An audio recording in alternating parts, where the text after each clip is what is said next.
Good evening, everyone. Good evening. Good evening. Okay. Good evening, everyone. Better? Good. Okay. In accordance with the Open Public Meeting Act. Sí, buenas noches. Buenas noches. Good. Okay. In accordance with the Open Public Meeting Act. Sorry, technical difficulties. That's okay. Can you hear me now? Yeah. Better? Yeah. Okay. All right. Take two. In accordance with the Open Public Meeting Act, NJSA 10:4-6, adequate notification of this meeting has been provided by advertising in the record and the Herald News, posting notice in the Board of Education Administration Building, and filing notice with the city clerk. To ensure accessibility, interpreter services are available upon request. Please submit your written request at least 24 hours to the board meeting to the school business administrator, Dr. Stephen A. Lewis, at stephenlewis@hackensackschools.org. I hereby call to order the regular meeting on Wednesday, May 13th, 2026, in the Hackensack High School Media Center at 6:18 p.m. 6:18 p.m. Ms. Agostra, can you please do a roll call? Miss Alston Valaputra? Absent. Miss Emma Hamza? Here. Mr. Carroll? Miss Gilmore? Here. Mr. Jones? Present. Miss Pringle? Here. Mr. Stein? Present. Mr. Martin? Present. Miss Harris? Present. We have a quorum. Thank you. Please stand for the flag salute.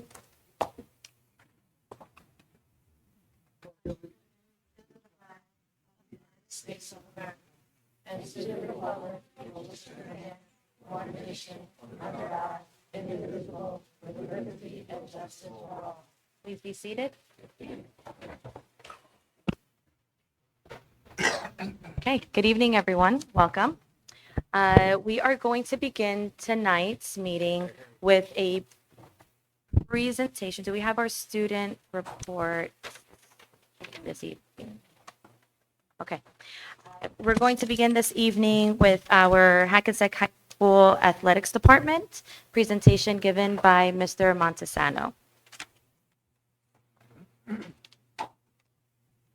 While we are waiting for Mr. Montesano to come up, I just want to let the public know that we are following our regular scheduled agenda, which is we will go into executive session first. After executive session, then we will continue on with our agenda items, which is part also with our public comments. And that's pretty much it. Floor is yours. Thank you. Good evening. Good Can you hear me? My name is Jim Montesano. I'm the high school principal. I've also been helping out in the athletic department. So again, we were, in light of everything that's going on, we were tasked with, looking to reduce expenditures in the athletic department. It was obviously not an easy task, but we did it, and we try to do it in a very systematic way. What we did was we went and looked at it as fair and equitable as possible, and we looked to have a minimal impact on children. But again, in the ultimate, anytime you're cutting, something's going to impact our children. Some of the things we looked at to reduce were obviously cost per athlete, participation numbers, and also like a history of the program, which we'll talk about in a few minutes. I figure the best way to do it is just kind of go through each sport, look at what is being reduced, and then, kind of seeing what is impacted. Initially, the idea was presented to us to just kind of do a blanket, let's get rid of all freshman sports. But, I think of my own children at home. When they were freshmen, with 2 bags of nickels in each pocket, they were maybe 140 pounds. And then by the time they're seniors, they were like 200, well, my middle guy's like 235 pounds. There's a big maturity difference when you become a freshman into when you become a senior. So we thought that, kind of throwing the freshmen in with the wolves, so to speak, would not have been in their best interest and probably would have been served as almost, for lack of a better word, a death penalty for the rest of the programs. So what we did is we kind of looked at the histories. Like football, for instance, hasn't had a freshman program in a number of years. So we reduced a coach there. So, because again, so there'll be no freshman program. Now, in the event that they get, I talked to each of the coaches, in the event that we get 35 freshmen that decide to come out for freshman football, some of the coaches are just going to do double duty. I talked to Coach Ressler. He was more than amenable. He was actually great. And he said, my head JV coach can also be the freshman coach. And the other side of that, too, is not a lot of the teams we play have freshman programs either. Only a handful. So what now it becomes is where the freshmen and the sophomores kind of combine. They call it freshmores. And they'll combine to do like almost another sub-varsity level. Girls soccer, we reduced 2 coaches, and the rationale behind that was there hasn't been a freshman program in a number of years. I believe there's only a handful of girls currently, I'm just going by current numbers, in the program. And also across the board, what we decided to do just to make it equitable is some sports had a varsity assistant and some sports didn't. So what we did was we removed the varsity assistant from all the sports. Girls tennis has pretty low participation numbers as well. So we're going to retain 1 coach and we're going to reduce 1 coach. What that'll do is allow us to hopefully build the program back up so we can encourage some numbers, and we have some ideas for that at the end. Boys soccer, however, they have 3 full levels. They actually have to make cuts at each level. So we felt it would probably be an injustice to those students and those athletes to kind of reduce a coach there. So we enabled them to just retain the 3 levels. Same thing with girls volleyball. If you ever go to a girls volleyball tryout in the middle of summer, it looks like we're having a fire drill because there's like 96 girls in the gym. He does a great job, recruiting a lot, and we want to maintain, our female athletes. So we allowed them to kind of keep 3 levels. Additionally, they have a full schedule. They have a full schedule of freshman games, JV games, and varsity. Cross country, the same. A lot of the girls, sometimes if we do have cuts from girls volleyball, they will go to cross country. So they have a full 3 levels there as well. And again, cheerleading, we kind of kept the same as well. For winter, what we did was, again, we really looked at the numbers. Both girls basketball, I'll start with, they didn't have a freshman program the past few years.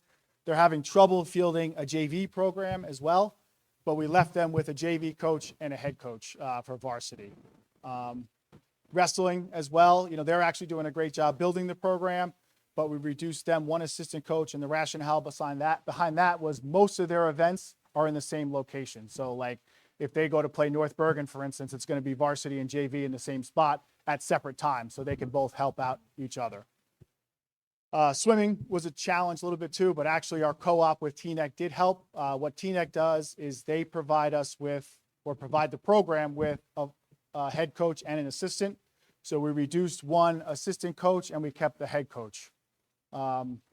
Boys basketball, just because of the sheer numbers, they have 3 full levels. They have a full schedule. They have to make cuts every year anyway, so they retain the 3 coaches. Same thing for indoor track. It's 4 coaches, but 2 coaches split a stipend, so they work it out where they can get 5 in there. Bowling, Coach Wallace has solid numbers there, so we didn't make any reductions to there at all, so we just kept that the same. Same thing for winter cheer. And again, that was just kind of, us looking at just maintaining stability as much as possible. Spring, almost the same is the same for baseball and softball. Those numbers have gone down a little bit. So they haven't had a freshman program either side for the past couple of years. So again, consistently across all athletic programs, we reduced the varsity assistant. And if they didn't have a freshman program historically, we reduced that coach as well. Spring track, the rationale behind, they still have solid numbers, but we did reduce spring track, but the rationale behind reducing it in the spring as opposed to the winter, for those of you who have ever done winter track or waited for your child at winter track, they're in the Armory in New York City. It's tough to manage as far as even supervision. The positive side, when you do spring track, you're really all in one location. A lot of them are just dual meets with one other town. And most of our events are actually here, so that helps a lot as well. Boys tennis, we reduced it as well, but we would like to just still increase that, and I'm going to talk about ways in which we can increase our numbers there as well, and in golf as well. Golf was tough. We actually decided, made the collective decision, which is not easy, but to remove golf for at least for a year, depending on, I guess how our financial situation sits out, but that's how it is right now. They only had 5 golfers for boys, total boys and girls, so there were only 5. So again, it hurts the kids, and I've had a few students kind of come to me, but it kind of made, I guess, a little bit of sense at this time. Boys volleyball, same thing. They have 3 full levels. He makes cuts at each level. They have a full schedule. And again, they're consistently one of our strongest programs that are currently ranked in the state. Flag football, again, it's going to become a full sport, official sport in 26, 27. So we left that the same. We'd like to maintain those numbers and just, again, give our girls something else to kind of choose and go to. Some of our ideas that we kind of had, but, again, we didn't blanketly just get rid of the freshman programs because we felt, again, like I said before, the only 4 that really had freshman programs were men's and women's volleyball, men's basketball, men's soccer. That's the only ones who have a traditional, currently, freshman program. The other things that we decided to look at was we reduced the supply budgets for each sport about 40 to 50%. We met, Michelle and I, with each coach this week. We have like 1 or 2 left, but we met with each coach. We looked at, we talked to them about their essential spending. Is there any safety concerns they have that we'll just maintain student safety? I have to say the coaches are really a great group. They were, obviously disappointed, but understood. And, we're going to just prioritize only essential spending there. The other thing we talked about, which does add up quite a bit, are even tournament entry fees. Coaches have the priority and they have the prerogative to, select which tournaments, so like Christmas tournaments and et cetera, that they would like to participate in. But we're going to just ask them to kind of prioritize that, to choose the ones that give our students the maximum amount of exposure. And then again, our goal, and I told the coaches this, I told the kids this as they've been coming to kind of talk to me, is, once funding is restored and we're kind of back on level playing field, our goal is to restore these programs back to their full strength. And we have like a priority list of, sports that probably need a little bit more help than others currently. And then the last thing, which I think we can do a better job of from the school perspective, is I think we're going to use our physical education department a little bit better to kind of build some of these programs. When I was in school, we had golf, and we would basically try to hit the trains that were coming by and everything else. But we haven't done that in a while, but I think to build a program effectively, have that in physical education. So this way we can build more participants. Obviously tennis they do already, but we would like to just make sure that stays strategically there. And swimming is the other thing too. We've kind of, just due to numbers, sometimes swimming is a little challenging because you need 2 people in the room at a time in the pool. But I think that should be a priority for us too, so we can continue to build those programs, especially in lieu of having middle school sports. It's pretty much my conclusion. But before, I just want to thank, and she's going to hate me for this, but Michelle Canestrino, who's the administrative assistant, she cares about these kids, each one, like they're her own. And she really does a great job. And again, I couldn't have any sort of insight into this program without her knowledge. So thank you, Michelle.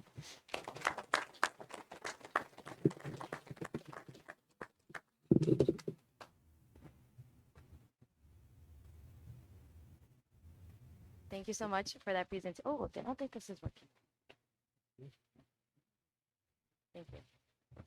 Thank you so much for the presentation. Are there any questions or comments from the board? You might want to. Thank you.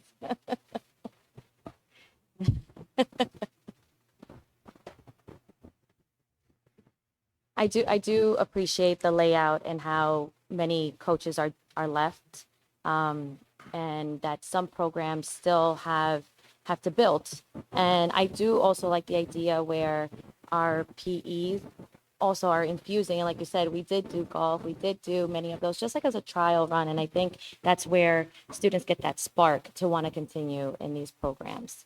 Does anyone have any comments or questions? Just want to say Sure. thank you. I think it was well thought out. It's not something we want to be doing, but you could tell that there was a lot of thought put into it. So thank you, man. This was great, thank you.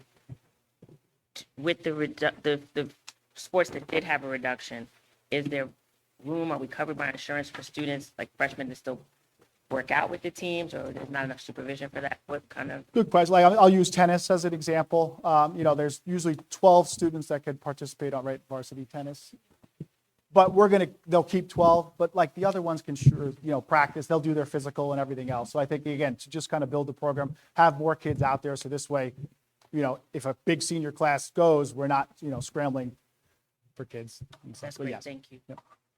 And also, I just want to thank you so much for so quickly putting this together with all of the questions. And obviously, tough time for all of our programs, but also just want to make sure that our athletic department is able to coordinate, especially for our middle school and elementary school grades, that they'll be able to coordinate with our recreation department at the city to really encourage that type of feeder activity. And so if we can make sure there's a lot of cross-posting of all of those activities. I'm glad you brought that up because I probably should have mentioned that, but I have to say, when I met with each coach, every single one of them want to like connect even more to ensure that, like junior track programs working with Coach Levitsky and such. So yeah, that's a good point. But yes, it is a conscious effort that they're going to have going forward.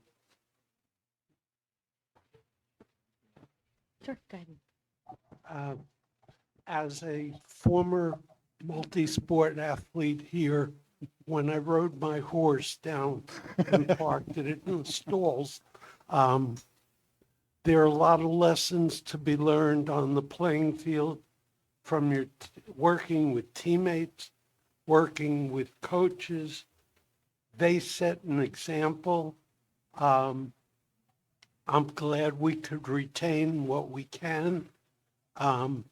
But yes, those cuts, and it hurts, those cuts are necessary to maintain an efficient system. So thank you, and thank you to Michelle. I think for a lot of the kids, myself included, I was probably more connected to my football coach, Greg Toll, than I was even my father at times.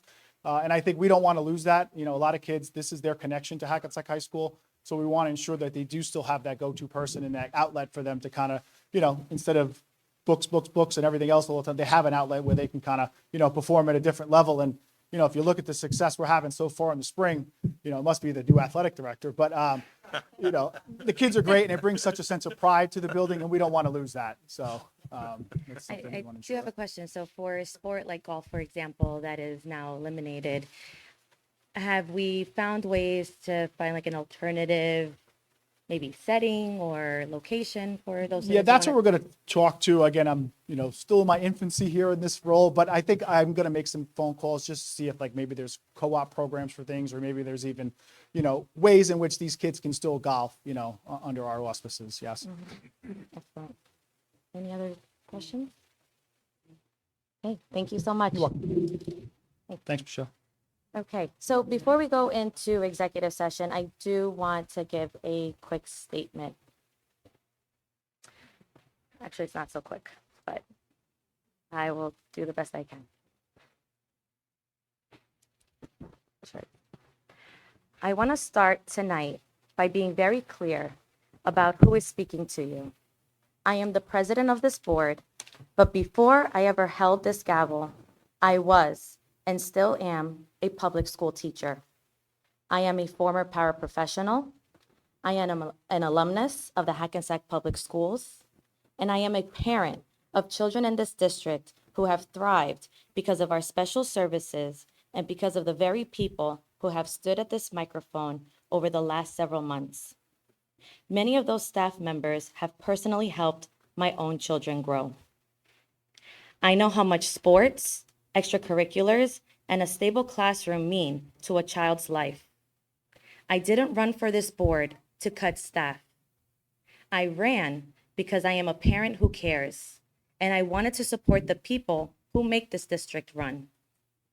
Because we took our roles and responsibilities to this district seriously, I am happy to announce that as of approximately noon today, the state of New Jersey has officially accepted our budget. This is a massive achievement. Hackensack has done what so many districts throughout the state facing similar crises have failed to do. We have avoided a state monitor. A monitor would have cost this district more money and resulted in even deeper, more painful cuts carried out by a state-appointed official with no care for our personal stories. We avoided a costly referendum, and we ensured that no schools were closed due to finances. This process has been grueling, but because we did the hard work ourselves, you will see that Hackensack will bounce back faster than any other district in a similar situation. There have been so much uncertainty, and while we should be happy that we avoided a much worse situation, I want to be honest. While I never could have predicted we would end up here, I am furious. As many people have pointed out, I have been on this board since 2022.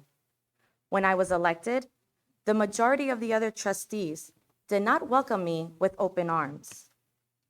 They denied me with information.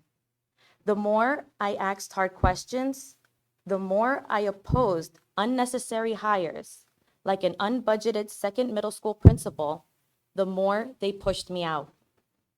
When I wasn't being insulted and belittled in private and in public, I was met with a wall of assurance.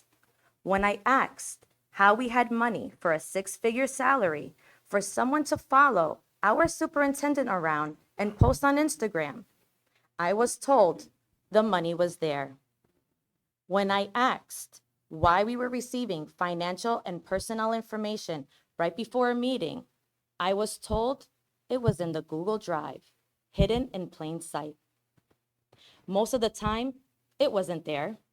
And on several occasions, I literally did not have access. I was told to go fetch. And when it didn't exist, I was routinely told I wasn't doing my job, was a bad trustee, and didn't care about our children. They love to say people who disagreed with them didn't care about our children. I was not the only trustee in that situation. While Lance Powell, Scott James Vickery, and Lizette Cordero Outen held the president and vice president positions, they created a culture that was exclusionary, secretive, and dysfunctional. It was the kind of environment where $17 million could be mismanaged, or worse. Go back and listen to the independent auditor's report from January. It is clear. Those trustees used their voting majority to make reckless decisions, using temporary funds for permanent hires because they thought it was a better campaign issue to say they were cutting taxes. What they were really doing was ensuring that one day the schools would have to cut staff. Some of these trustees made a big show out of resigning for their own political allies once they were off the board. It feels very coincidental to me that the previous board president and vice president bailed on the district right around the time we hired a new independent auditor. They thought their job was to keep their political adversaries in line instead of holding the superintendent accountable. And where have those former trustees been for the past 5 months? They haven't offered a single solution. They haven't stood at this microphone to defend the teachers they claim to care about. Instead, they are hiding behind fake names on Facebook, asking, weren't the people sitting up there on the board for years? A few of us, yes. But weren't we the ones being gavelled down? Weren't we demeaned in public for asking questions? They are culpable, and they are cowards. This deficit is their legacy, a legacy of deflect, divide, and destroy. Ours will be the legacy of saving this district. To those wondering where the accountability is, the district has taken action. There is a civil lawsuit, and the board has taken other steps that we cannot legally discuss at this time. But rest assured, we want accountability just as much as you do. While previous leadership threw revenue out the window by letting Maywood leave, a move that has already cost us $15 million in tuition. Think about that. Their actions cost us $15 million without a plan to replace that revenue. That's almost the cost of the deficit we faced for this school year. This board, however, is working hard to find revenue so we can get our schools back to normal as quickly as possible. We are also urgently pursuing every responsible avenue angle to exit the ECDC. Our goal is to return our students to neighborhood schools, which could save us approximately $1 million. It's a win for the budget and a win for parents who could no longer have to race across town to 2 different drop-offs. This period has been a reminder of something we have always known. Our schools are the heartbeat of Hackensack. We saw that pride in every public comment.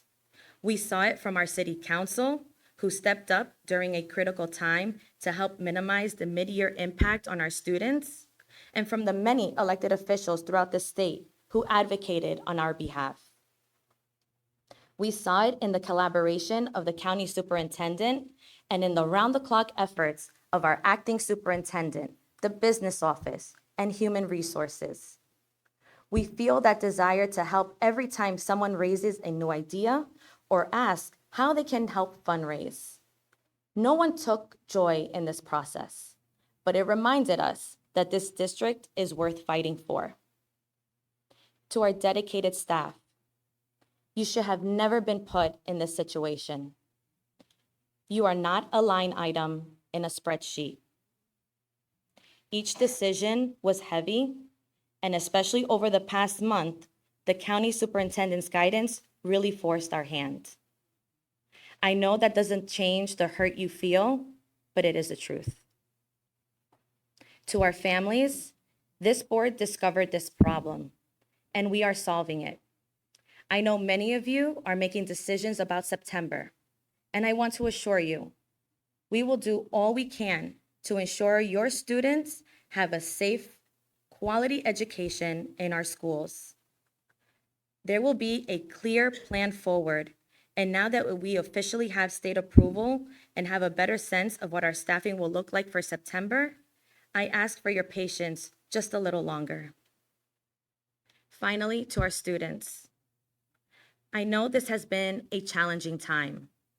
To those of you who have spoken here, we see your bravery. I am not just the board president. Like many of the trustees here, I was a student in these halls. We know what is lost when an elective is gone or program is cut. We know we have the best teachers in the world right here in Hackensack. It may be hard to see it right now, but we are going to work to make these programs possible again. That's why we all ran for the board. And even though we had to take a detour this year, that is what we are still committed to do. Your experience will not be defined by this year. Giving every student a thriving experience is our only priority because we are comets. And like comets, we expect each and every one of you to soar. Thank you, and we will make it to the other side. At this time, we are going to move into executive session. I do apologize. I know many of you are here tonight to speak for public comments. However, it was also posted on our website that we are going to go into executive session first, then it will be followed by public comments. We will try our best to be out as soon as possible. I would say by 8 o'clock, we aim to be out. Be it resolved that the Hackensack Board of Education determines it necessary to meet in executive session on Wednesday, May 13th, 2026 to discuss legal, personnel, student-related matters, HIB reports, negotiations, and other confidential matters. And be it further resolved that these matters will be made public when the need for confidentiality no longer exists. Can I have a motion to go into executive, please? Motion by Vice President Martin. Can I have a second? Second by Trustee Stein. All those in favor say aye. Aye. Anyone opposed? Any abstentions? Thank you all. It is 6:46. We will try our best to be out by 8 o'clock. Thank you all.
Okay.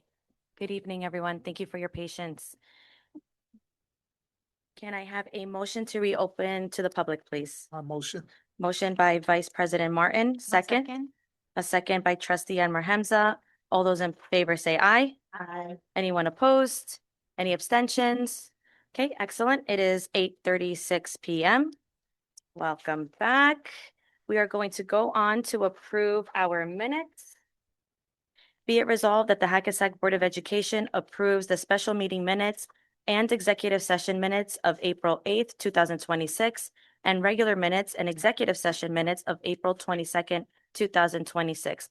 Can I have a motion to approve the minutes? So moved. Motion by Trustee Stein and a second. I second. Second by Trustee Gilmore. All those in favor say aye. Aye. Anyone opposed? Any abstentions?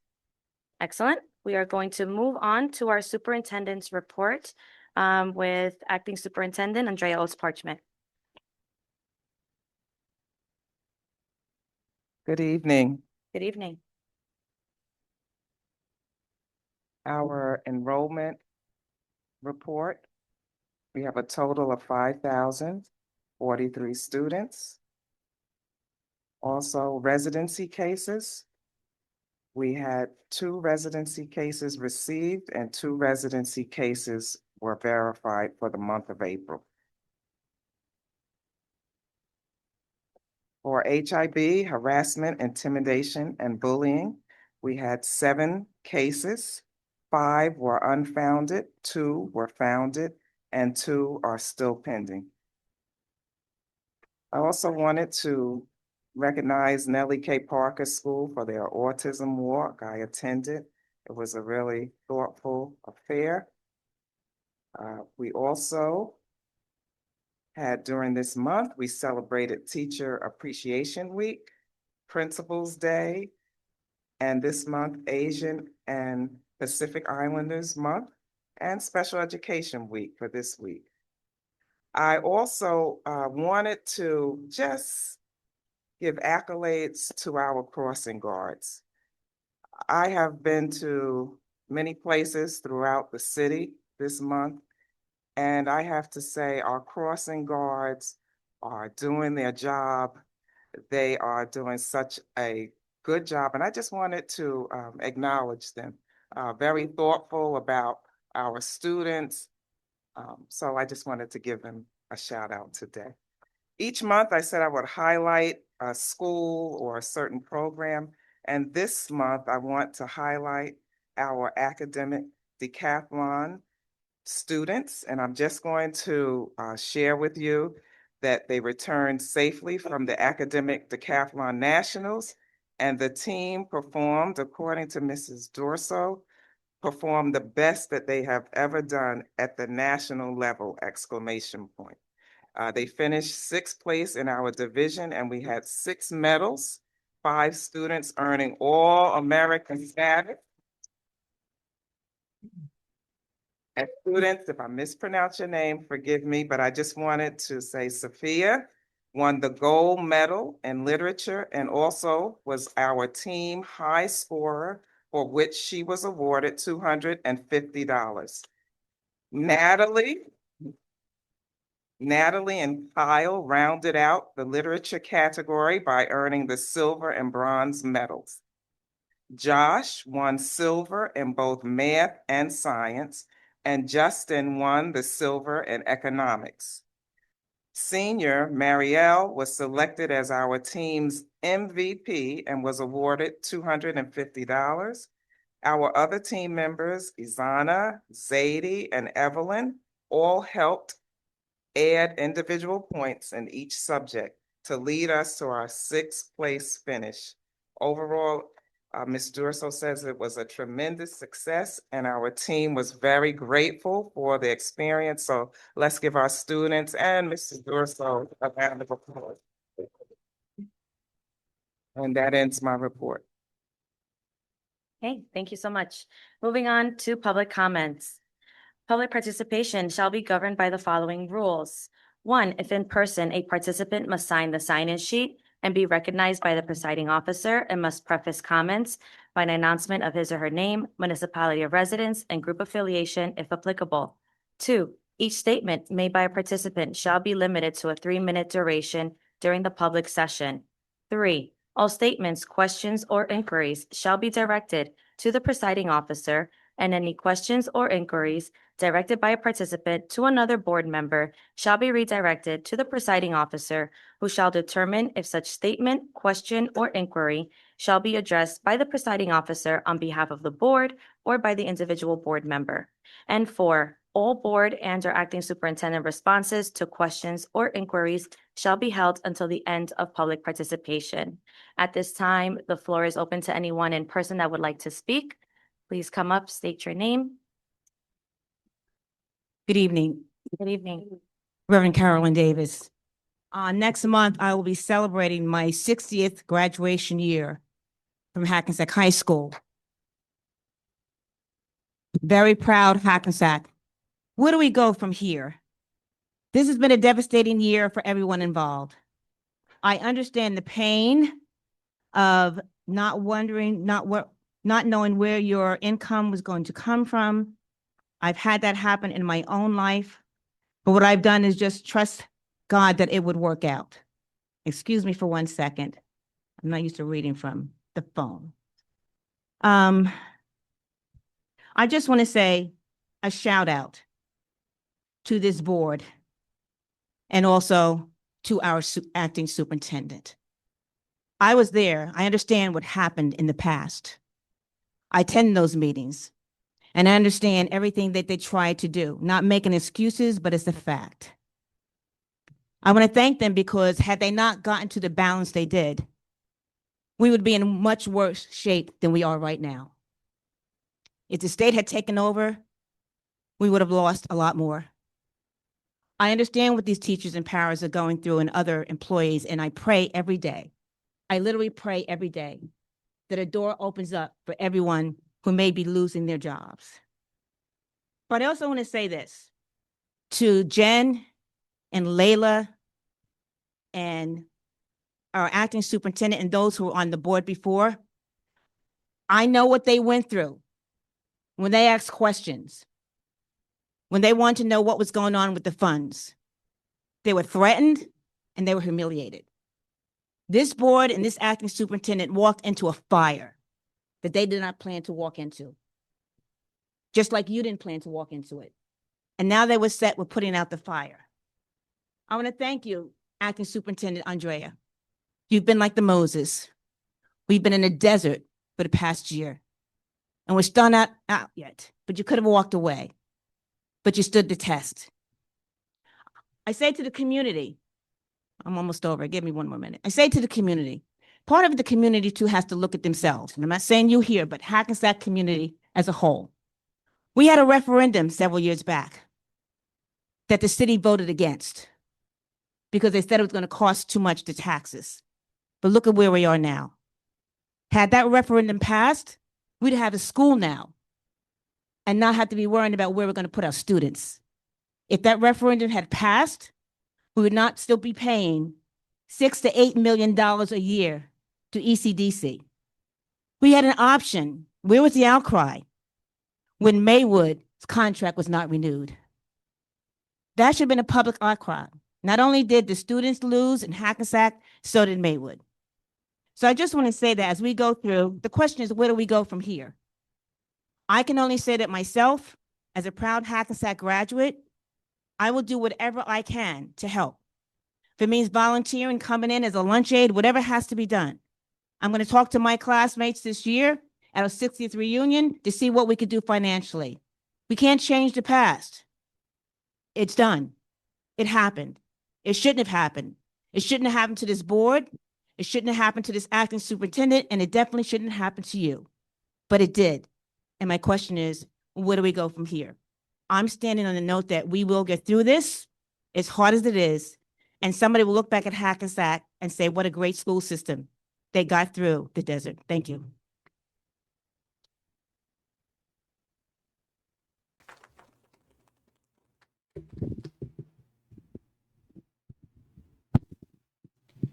Good evening, parents, students, teachers, and Board of Ed members of the Hackensack School District. My name is Samuel Bracero. I'm a sophomore at Hackensack High School.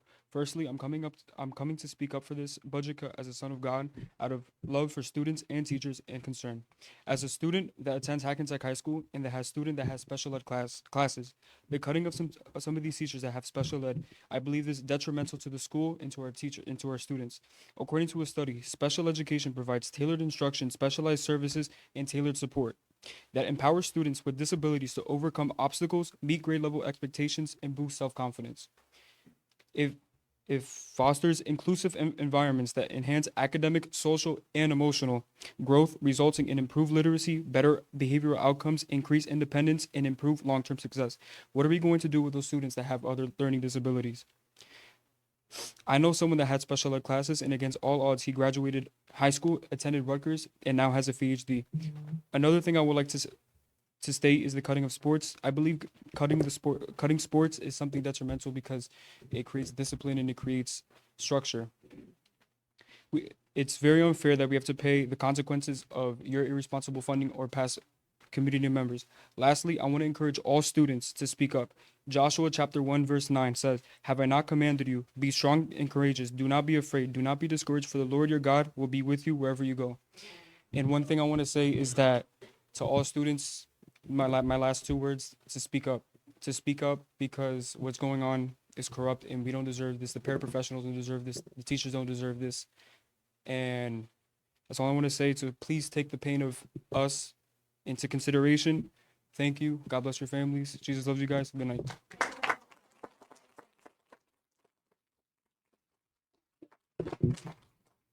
I'm Danielle Kakuza. I'm a preschool special education teacher for 20 years with the little guys.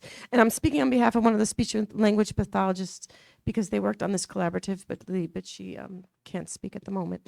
So we understand the significant, I might be reading it because it's not mine, the significant financial pressures facing the district, and we recognize the contracted providers can help fill temporary staffing gaps.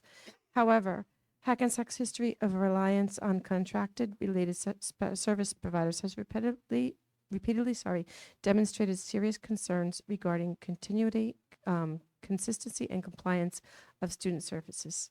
And I'm one that has to suffer that sometimes. Over the past several years, we have multiple intelligences where speech language pathologists went out on a leave a month with months of advance notice, yet no contractor was secured. In some cases, students went months without mandated services altogether. True fact. We have also experienced contractors who stay only days or weeks before leaving, contractors who are unfamiliar with IEP compliance requirements and situations requiring compensatory services due to missed mandates. In some cases, compensatory services were never fully addressed.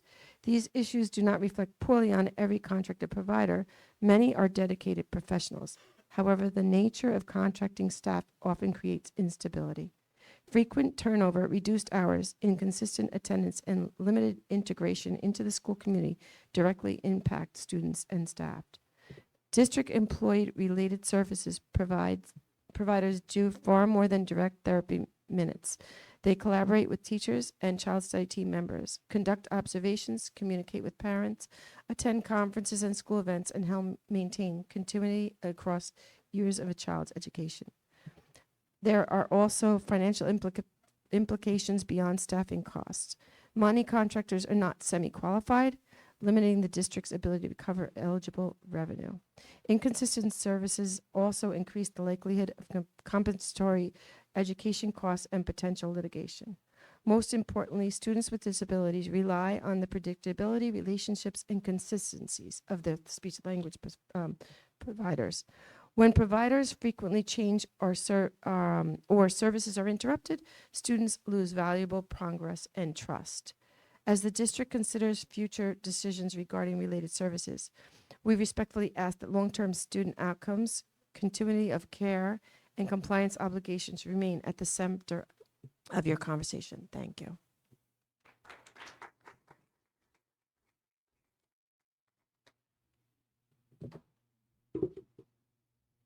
Good evening. My name is Lauren Alberta, and I am a speech language pathologist at Hackensack Middle School. I know what you're thinking. Numbers are boring. Trust me, I agree. And listening to numbers is even more painful. But tonight, the numbers matter because they tell a very different story than the one that may have initially been presented to you.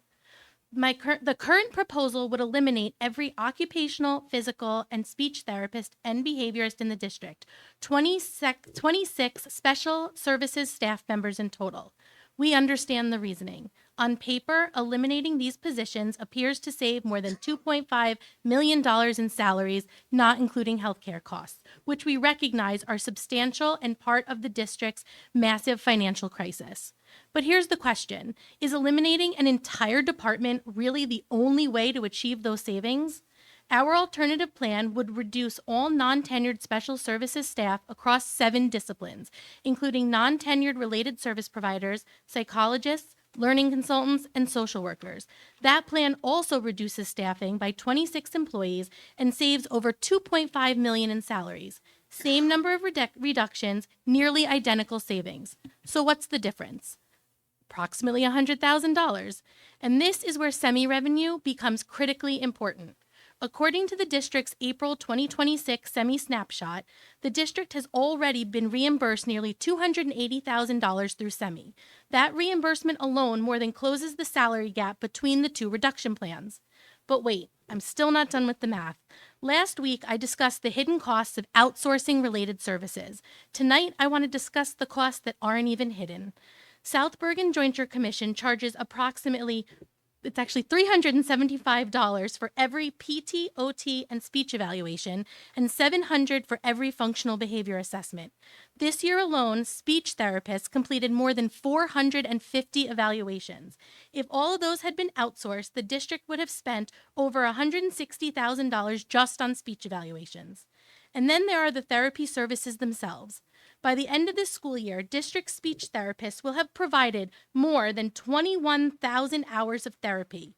At SBJC's approximate rate of $114 per hour, outsourcing those services would cost over $2.4 million, and that does not include OT, PT, behavior services, or more than 150 additional evaluations completed this year. So yes, we've discussed what the district would cut. But have we fully discussed what the district would have to spend? District-employed providers absorb the cost of evaluations, support semi-reimbursement, provide continuity for students, and allow the district to use contractors strategically to fill gaps, not replace an entire department. Because this conversation can not only be about reducing numbers on a spreadsheet, it has to be about making financially responsible decisions that still protect students, services, and the long-term stability of the district. Thank you.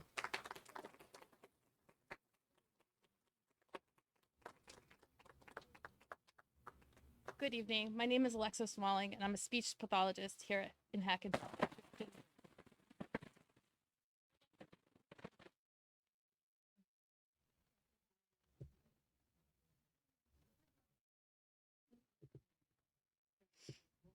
I put my glasses on while I do this.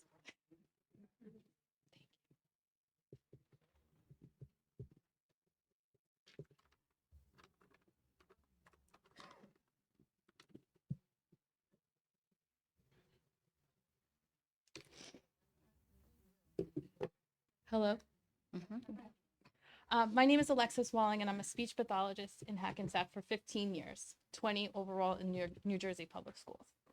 I would like to briefly explain the Special Education Medicaid Initiative, also known as SEMI, and why it is important when discussing special education staffing and services.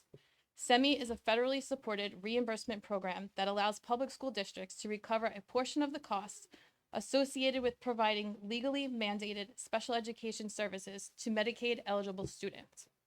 When a student has an individualized education plan or an IEP, the district is legally required to provide the services written into that plan. SEMI helps districts receive partial reimbursement for some of those required services. Qualifying services include speech therapy, occupational therapy, physical therapy, and evaluations related to student needs. This reimbursement is important because it helps offset rising special education costs, supports staffing and student services, and reduces pressure on the general education budget. However, Semi-reimbursement depends heavily on strong, accurate, and consistent documentation completed by properly credentialed staff members. Providers must meet specific qualifications and documentation requirements in order for services to be billable. This is where staffing decisions become especially important. When districts eliminate in-house related service providers and rely heavily on contracted staff, several concerns can arise. Districts may experience reduced continuity of care for students, higher turnover among providers, and fewer staff members who hold credentials necessary to participate in semi-reimbursement. Inconsistent staffing and incomplete documentation can directly impact a district's ability to recover eligible semi-funds. Most importantly, students benefit from stable providers who know their needs, collaborate with teachers and families, and ensure services are delivered consistently and in compliance with IEP requirements. SEMI is not simply about billing. It's about maintaining high quality, compliant services while responsibly recovering funds that can be reinvested back into supporting students. Thank you.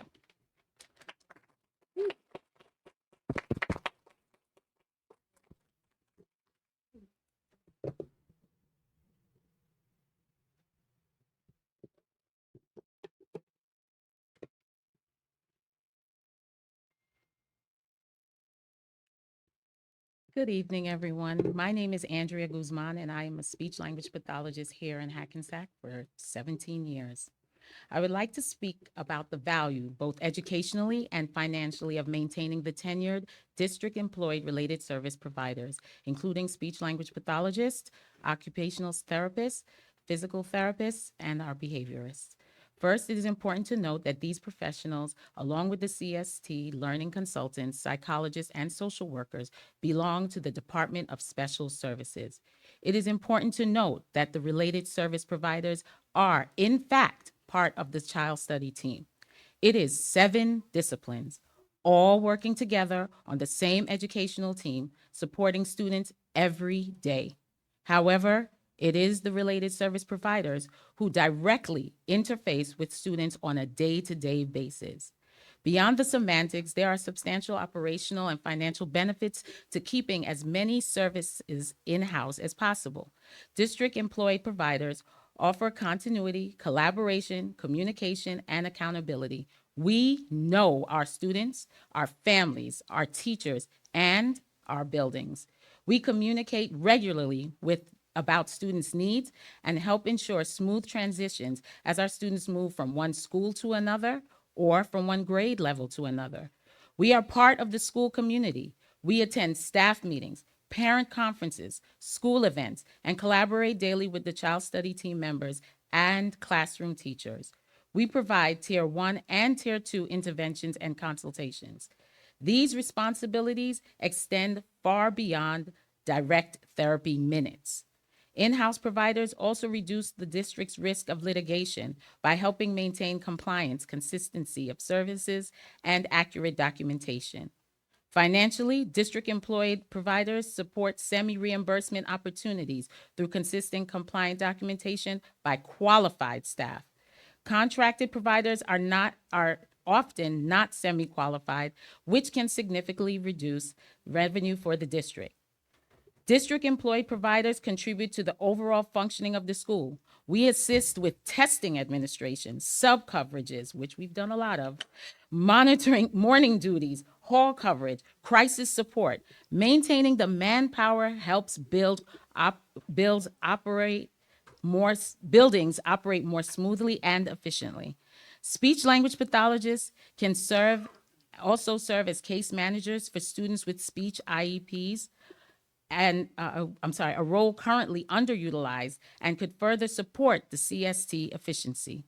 Ultimately, retaining district-employed related service providers is not only an investment in the students, it is an investment in the stability, accountability, compliance, and the long-term financial health of the district. While many of us may not be born here, we do bleed blue and gold. We have become part of this Hackensack community, the Comet family. These students are our children. We have watched them say their first words, grow up, develop, and become amazing humans. We have always put the students first, and we will continue to do so. That is why we are here, and that is why we fight. Thank you for your time and your consideration regarding this important concern. Thank you.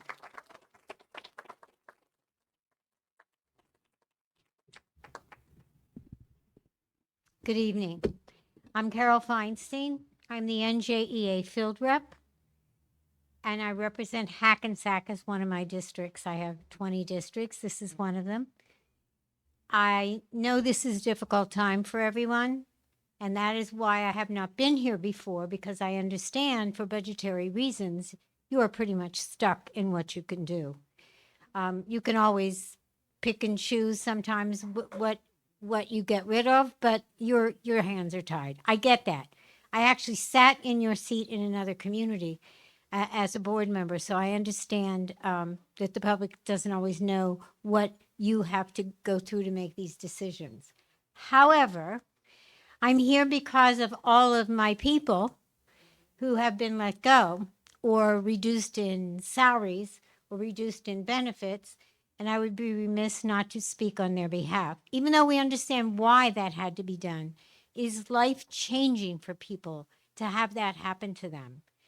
I'm also going to speak particularly about the staffing for the special ed department, because it's like you wiped out a whole department. I know that the South Jointure is not subcontracting because it's an interlocal agreement. I understand the difference between the two. But I also know that the people that will come through the jointure, and this has nothing to do with their ability, they are all qualified people. But they are not going to be here every day, all day long, like your people in-house are. They will come in, they will give out the services, and they will leave because they have other things to do. The members that you have in Hackensack are here between 11 years and 26 years of service. They hold the license to do the semis.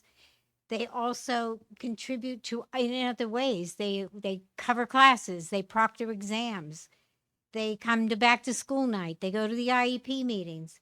And these shared services will not be doing that. So just, I'm sure you may know that or you may not know that, but they are not going to be doing those things. You have special ed monitoring next year, I understand, so you're going to need as much help as you can get. I think that there are other ways that you could have, and I know this was last minute. I'm not not putting blame on you because I know I've dealt with the county superintendent. So I know that it kept coming back to you, cut more, cut more, cut more. I get that. But I hope that if you are going to at least put in place a seniority list, so if you do decide to bring people back, that you work with the association to put together an accurate seniority list so that people at least are aware of, should I call back 4 people, that they are being correctly called back. The association would be more than happy to work with you on that, to put that together. I just want to say that I know I'm preaching to the choir. I know I am. And I know you are aware also of what you're losing, but you are losing fantastic people who have dedicated their lives to Hackensack. They didn't go anywhere else, and they could have gone anywhere, and they stayed here. So I want you to take into consideration at least the seniority list, so we know that that's in place for the callbacks. Thank you.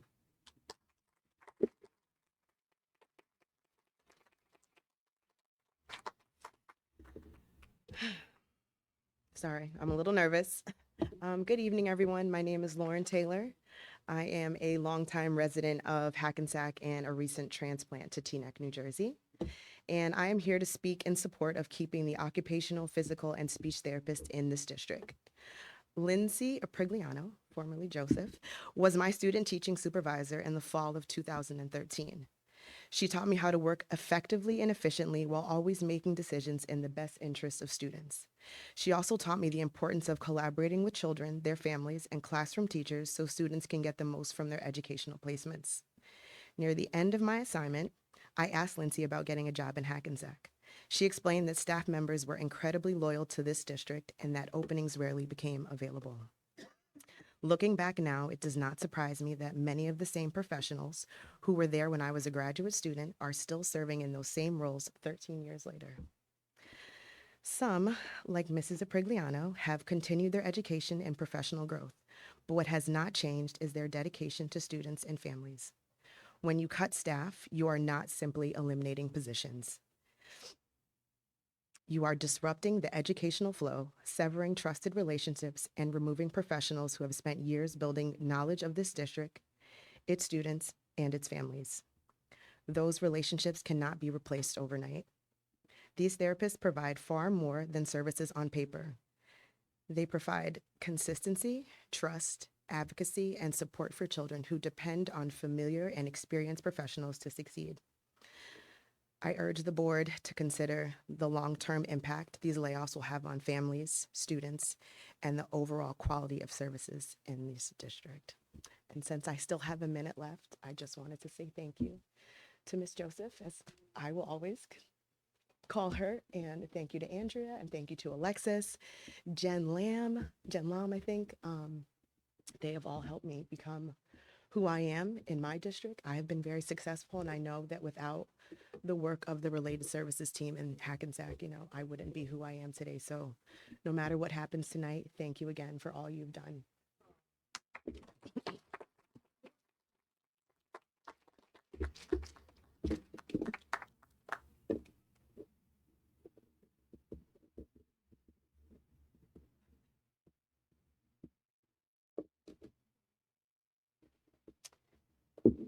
Kimberly King, teacher and resident of Hackensack.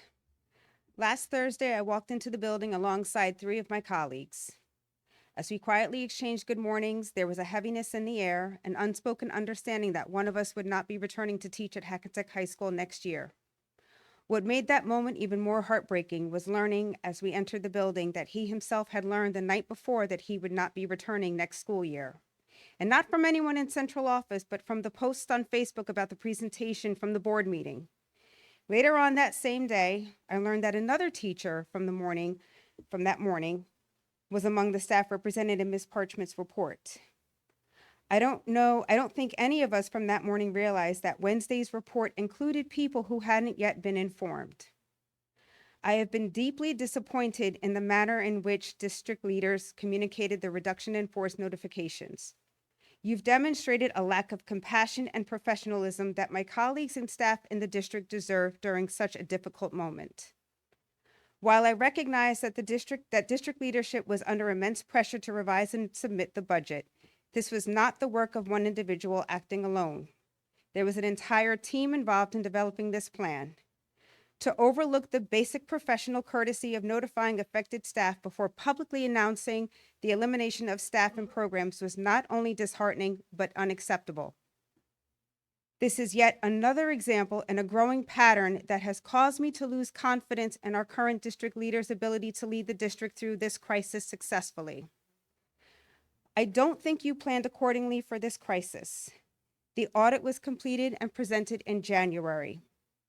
But I feel like you must have known months in advance that this was coming. The positions of supervisor of special services and assistant principal at the high school were left unfilled. And those positions were posted, I want to say, early in the fall or late in the summer. They were never filled. The impact of this has already hit us. We have over 200 students who have lost their schedules for next year.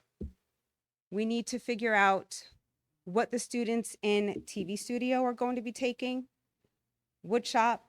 These are career paths. Those career paths are now gone. We have to figure out how we're going to schedule 200 students. We don't have the staffing, we don't have the programs. We're losing our career paths, we're losing our electives, we're losing what made us attractive and what made people want to come here and stay here. And I don't think that was considered when you decided what was going to go and what was going to stay. We currently have people on staff who still have their jobs, who don't need those jobs. They don't have their feet on the floor, and they're not in the classroom. Those people are administrators. They're people that don't have any interaction with a child. Thank you.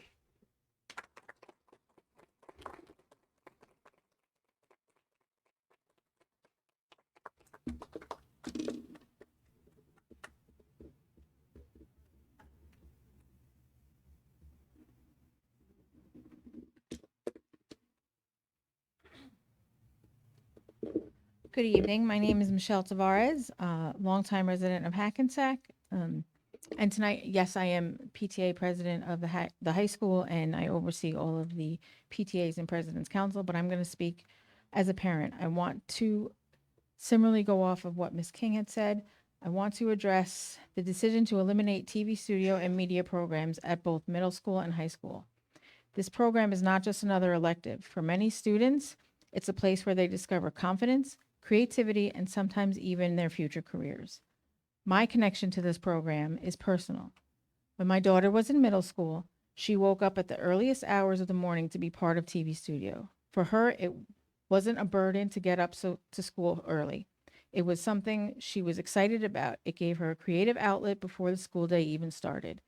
And for many other middle school students who had no choice but to be there early, it gave them something meaningful to focus on.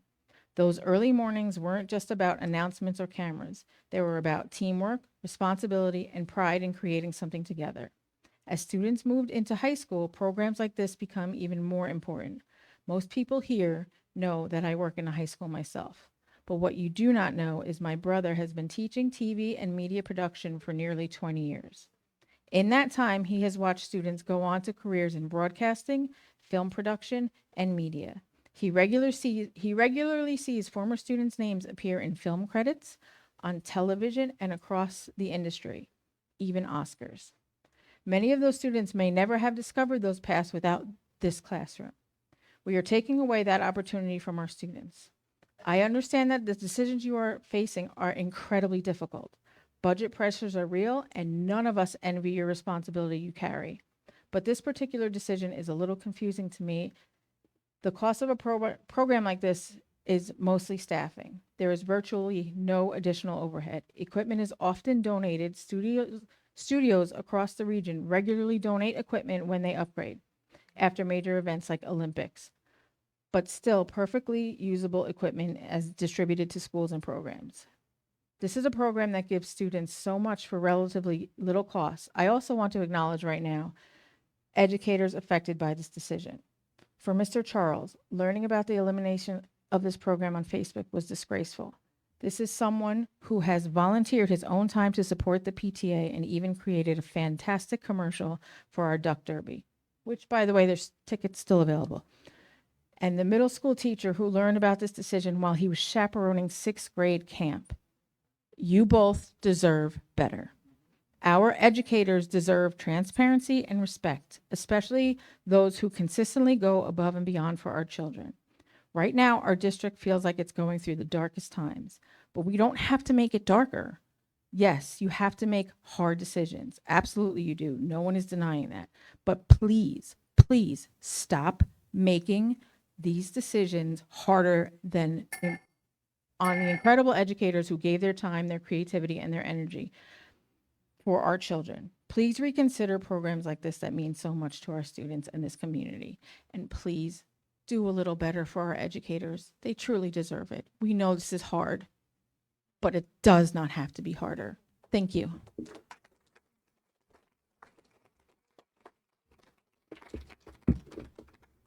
Hi, my name is Amanda Martinez. I'm a parent of 2 Nellie K. Parker students and 1 Hackensack High School student. Paraprofessionals are some of the most overworked and underpaid employees in this district. And after decades of dedication, this district's solution was to cut their pay and strip their benefits. That's not restructuring, it's disrespectful, and it's borderline slavery. Stripping benefits is cruel and evil. Their families rely on that coverage. Some have medical needs, and many people with pre-existing conditions will not qualify for affordable coverage elsewhere. It's a death sentence. They're basically being forced to leave the district just to get medical coverage elsewhere. These are human beings who dedicated decades of their lives to this district only to be treated as disposable objects? And what about tenure? What about the tenure for those impacted by these cuts? Was that protected or was that wiped away with no care too? Was any thought put into protecting the years these people invested into this district, or are they now expected to start back at square one somewhere else? It's disgraceful. Meanwhile, people making these poor decisions continue sitting comfortably with their six-figure salaries. Did cuts start at that level first before targeting some of the most essential pieces of the educational system? Because from a parent's perspective, some of these positions seem to be as useless as the white crayon. While people actually holding classrooms together are the ones being sacrificed. Captains of the ship are throwing their crew members overboard and still expecting the ship to safely reach its destination. It's delusion. Teachers are already coming out of pocket for classroom supplies, and now they're being expected to manage larger classrooms with less support while somehow producing better outcomes. At Nellie K, most classrooms are open concept, so how exactly is effective teaching supposed to happen with larger class sizes, less support, and constant surrounding distractions? Reducing support staff for children with 504s and IEPs will absolutely lead to more emotional breakdowns and stress for both students and staff. And with minimal staffing, no school level administrative support, or an assistant principal, how is anybody realistically expected to handle being out sick or having a family emergency? How are these schools supposed to function when staff is already stretched thin? I also want the board to address the runaround regarding possible cuts to safety staff, and if those positions are being reduced to, then parents deserve to know exactly what the action plan is to keep our schools safe while already being understaffed and overcrowded. And for the people who caused this mess, there should be conviction, restitution, and emotional distress compensation, since our educators and children become collateral damage. To everyone impacted by these decisions, I am truly sorry that the district you serve with pride failed you so miserably. And to the parents and taxpayers in this community, despite feeling like you're talking to a wall in these meetings, continue to attend anyway. There's power in numbers, and more parents need to speak out if we truly want to make a difference. We already proved this concept when several parents came together and addressed the disorganization within Hackensack recreation sports programs, and changes were made. So imagine the difference we can make when it comes to protecting our children's education. Let's be proactive and not reactive when it's eventually your own child being impacted. Let's support our educators with actions, not words after damage is already done.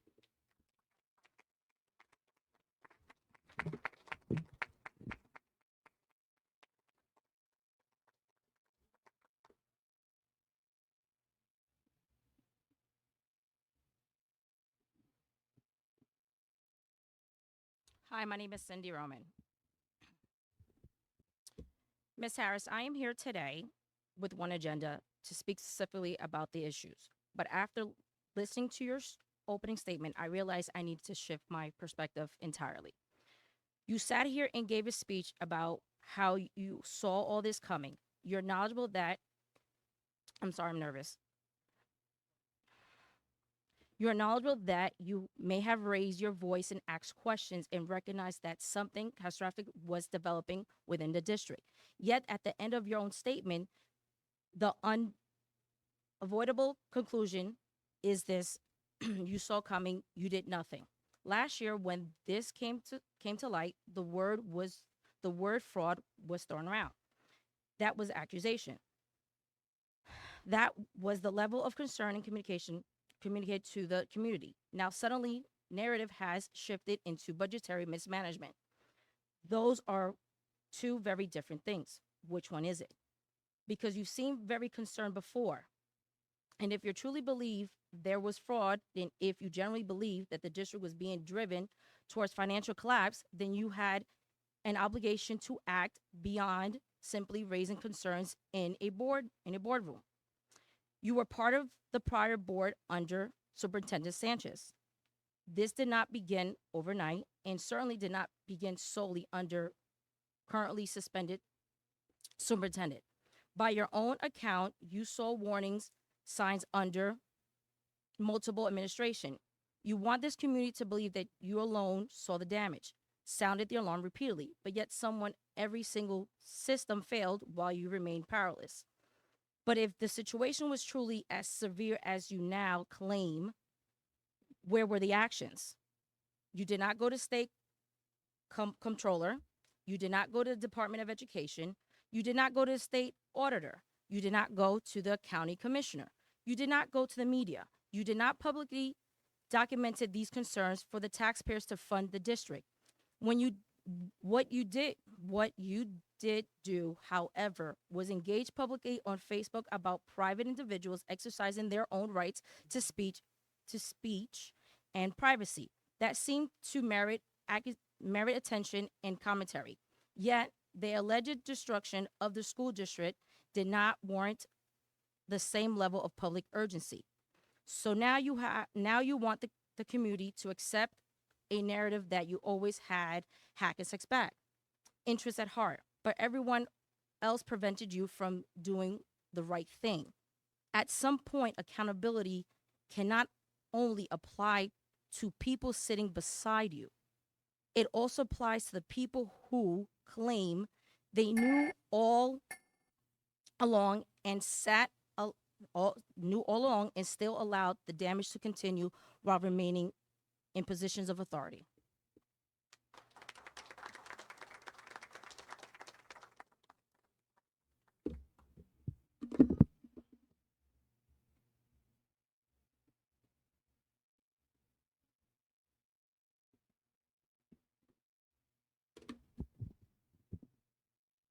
Good evening. My name is Christopher Hapler. I am a Hiller school teacher.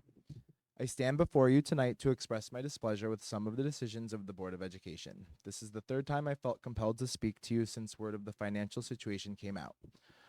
While I am satisfied to hear the state has approved our budget, that doesn't change my opinions on many of the cuts being made. I would like to start by stating that the decision to outsource related services is not conducive with best practices for student outcomes. The educators who we will be losing show up to work day after day, working with the most vulnerable population of children. They are essential members of our school communities who step in to assist, pivoting whenever and wherever needed. Their faces are recognizable throughout the building, and most students know them. As a gen ed teacher who has had the inclusion class nearly every single year, regardless of the grade I taught, I have worked closely with these individuals and can tell you their loss will be felt. I am certain the outsourced service providers will not work so hard to make sure speech, OT, and PT fit in our daily schedule in a way that doesn't interfere with other essential instruction. They won't collaborate with teachers on other projects throughout the building. The loss of these vital members of our school community will be felt deeply for years to come. Considering the number of cuts taking place, we all know the quality of education will decline. This is an inevitability when we have 30 plus students in a room, and I'm certain when you reassure everyone that educational outcomes will remain where they are now, you know you aren't being truthful. Everything going on leaves me wondering if the Board of Ed has explored any alternate options, perhaps more creative solutions. I'm sure if you surveyed the staff, you would find there are many ideas we have that could prove to be helpful in saving jobs and money. I mean, look at the presentation from the service providers tonight. That was fantastic. Maybe if we felt like more of a priority, you would see more of us here. I could tell you from talking to colleagues, many have become hopeless. Many do not believe you are listening to what we have to say. And I must tell you, working for a district where everything now feels hopeless makes our jobs far more difficult. Seeing the loyalty so many employees have given to Hackensack only to have their livelihoods cut, it's truly difficult. Lastly, after hearing the research from the service providers who spoke tonight, it's clear that the district is not making the best decisions. Not only would services be disrupted, but financially, it seems like a given that we need to save their jobs. Thank you.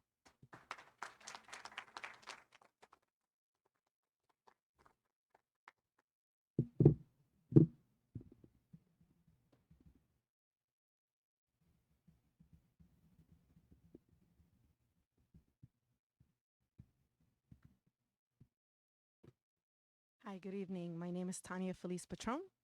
I am a Comet teacher. First, I want to just tell all those that are being impacted, my heart goes out to you.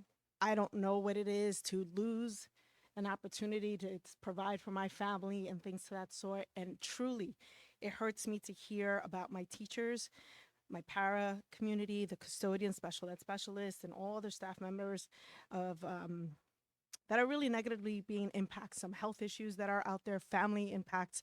This is not just a one-person situation. You're really hurting others. Truly, our Comet family is bleeding red right now. We're not bleeding blue and gold, which is what I was always taught. I come from another district and, well, I went to high school somewhere else, but coming here, it's amazing how many Comets come back to serve. And I pray for the clarity and all who are working to fix this awful mess.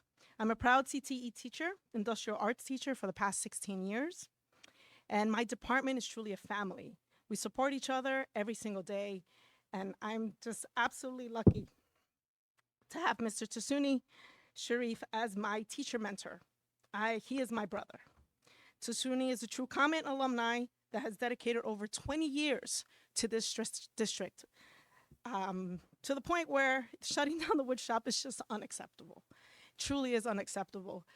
Working there with him hand in hand and seeing students come back and just saying, you know, I got the job because you taught me how to read the ruler. I mean, simple things, practical things. The idea that you can perhaps do something for yourself and your family. After 3 years, I also mentored a new teacher, Sophia Raza. She recently was RIFT. So not only are you shutting down the wood shop, you're also shutting down the architecture program. She has done a phenomenal job to the point where there are 2 students now that are nationally recognized because they competed in a competition.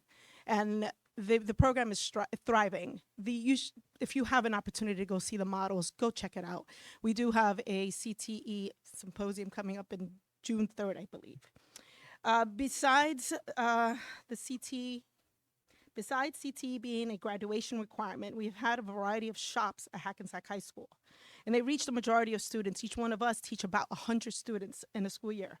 Perhaps there are people here that still have a piece at home that they did. In fact, this lovely podium was made by our wood shop, by our teacher. And we enjoy it every single time that we're here talking.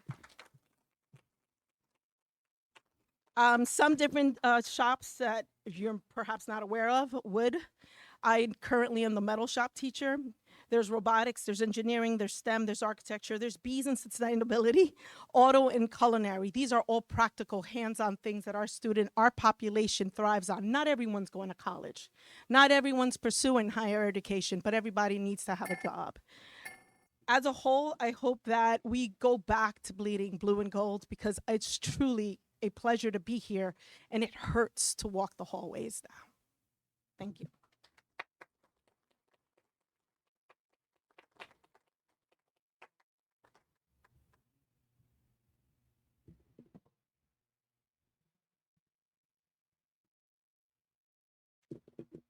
Hello, my name is Deborah Serrano. I am currently a full-time para at Hiller School. I was raised in Hackensack. I was born on Fair Street in Hackensack. I've gone to Jackson, I've gone to Nellie K. Parker, and I've graduated from Hackensack High. I'm a dedicated special education para professional with 17 plus years experience supporting students with special needs. Throughout my career, because it is my career, I have given my full commitment, compassion, and all my energy to helping children succeed academically, behaviorally, and so much more important, emotionally. After 17 years of loyal service, I'm now being reduced from full-time to part-time. And I take nothing away from our part-time employees. They work very hard as well. But this results in much less pay and also the loss of benefits for all of us full-time paras. As someone who supports and cares for family members of my own with needs, this change is devastating. I truly love the work that I do, and I would love to stay in Hackensack and to stay with the students that I serve.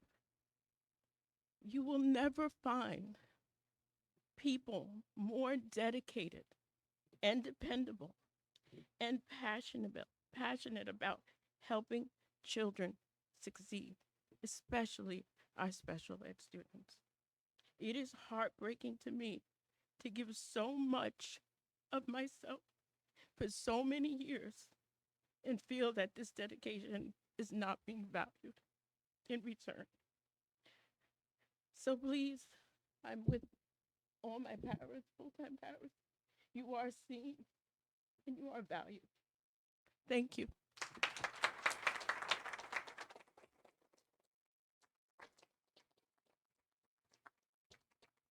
Hello, my name is Jelani Bello. I'm here as a parent. I don't have a speech because I didn't plan on doing this. I wasn't made aware of what was going on until today from my son's speech therapist, which has helped my son tremendously. He's been an IEP since he started in ECDC, and he's in first grade now at Hillers. And Ms. Guzman has been working with my son for 2 years now.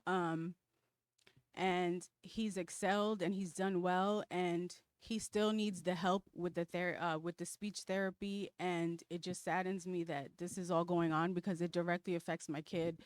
So me not coming up here, I would deeply regret it. I'm sorry that you guys are going through all this. It's heartbreaking, especially like with electives and things like that being taken away from kids.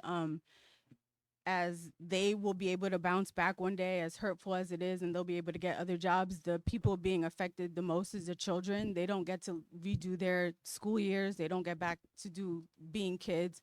So they're being affected the most. So I think that's what we really need to focus on, is we're taking away from the children and it's not fair. To Ms. Guzman, I thank you so much for working with my kid, for working with him, for helping him, and for mostly loving him and caring for him. I know just throwing somebody in with my son, it wouldn't be helpful to him because he's comfortable with her now and he needs the help. So I just hope that we can come to some resolve and we can save some of these jobs because the children need it. And thank you.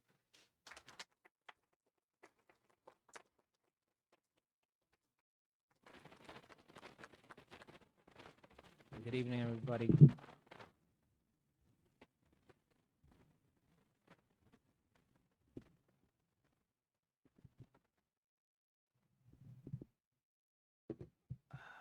This is more difficult than I anticipated, even though I speak to in front of a crowd every day. My name is Sharif Yasuni, proud graduate of '99. Proud to call Hackensack my home since '91 when we first moved to this country, and most recently, proud faculty member for 20 years. I went into this field passionate about working with your sons and daughters in supporting them, preparing them, as many impactful teachers have done for me. I speak to them and I teach them as my kids. Now I talk to them. Now that I'm a father, I speak to them as my nieces and and nephews. Excuse me. I'm here to voice a concern for our program. Hackensack is one of the rare districts that has a robust industrial arts and CTE or career program. I can list it, but you already know. At the time I entered this profession, '99, as I graduated, the rhetoric was work smart, not hard. Go to college, go get a college degree. And as a result, 3 decades later, the most in-demand careers are electrician, plumbers, HVAC, carpenters. And if you've looked for someone, you know how in demand they are. Nationally, across this nation, thousands and thousands of openings remained unfilled because the youth, since at least 3 decades, have chosen to not enter those careers. Finally, as I said, fighting against that tide, 3 decades later, I was excited to see that there's been a resurgence with getting some attention where our students have the most opportunity. Woodshop is not an elective. It's the beginning of a career for those kids who are not college bound. It's an opportunity to have real earning careers right out of high school or with short-term training. So I caution you, I respect and understand how difficult this position you are, I've spoken and I know many of you, but I understand how difficult this position is. But I feel like it must be said how important this program is, how much has been invested to maintain that program, and how difficult it is to restart such a program. And it's important to remember what opportunities our kids will be losing, because that is really irreplaceable. I thank you for the time. Good night.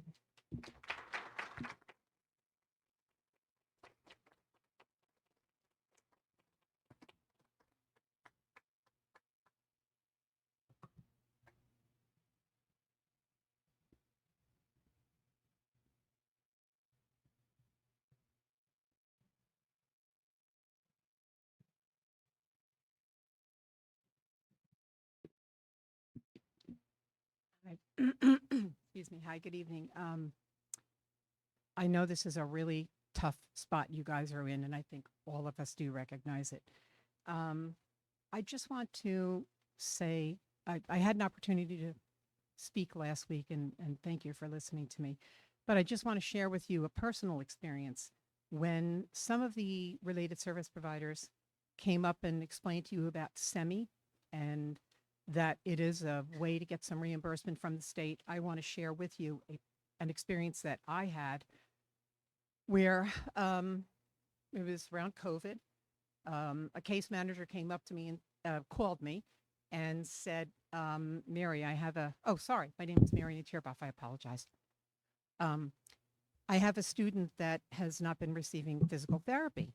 And I asked the case manager, I said, oh, well, how come? Well, we just didn't have anybody. And I said, well, for how long has this happened? And the response was 2 years, 3 years. I honestly do not remember. And it was like, okay, give me the information, et cetera, et cetera. So I started to see this student, sat down and calculated how many sessions this child had missed, and decided on my own that I was going to make up those entire 3 years of sessions. And I did. I had a running list of, I don't even know how many it was, and a list of, I did 1, I'm down 1. I did 2, I'm down 2. And it literally, I got it done. So this SEMI may not seem like a whole lot, but trust me, it is.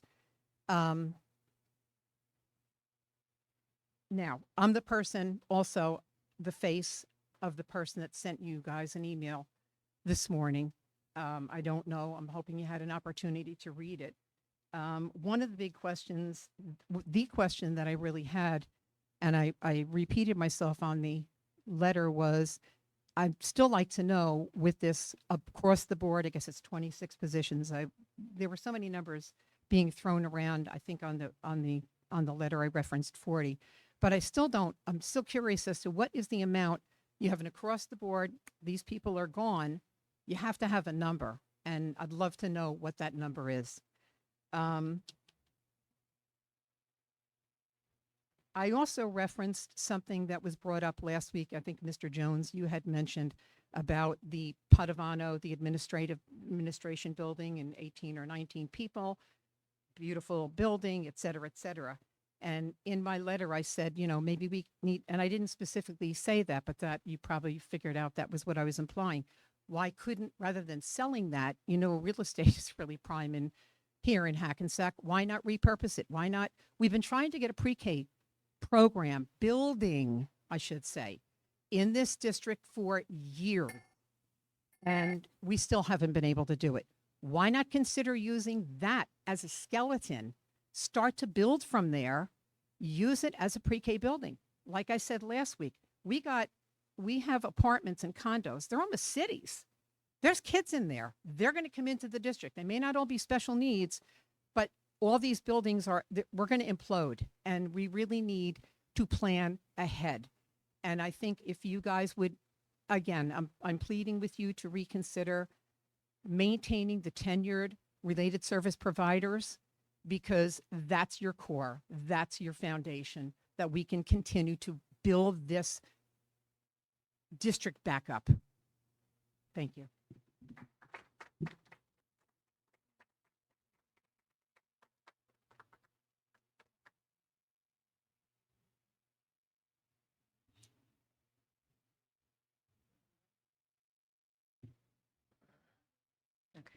Yeah.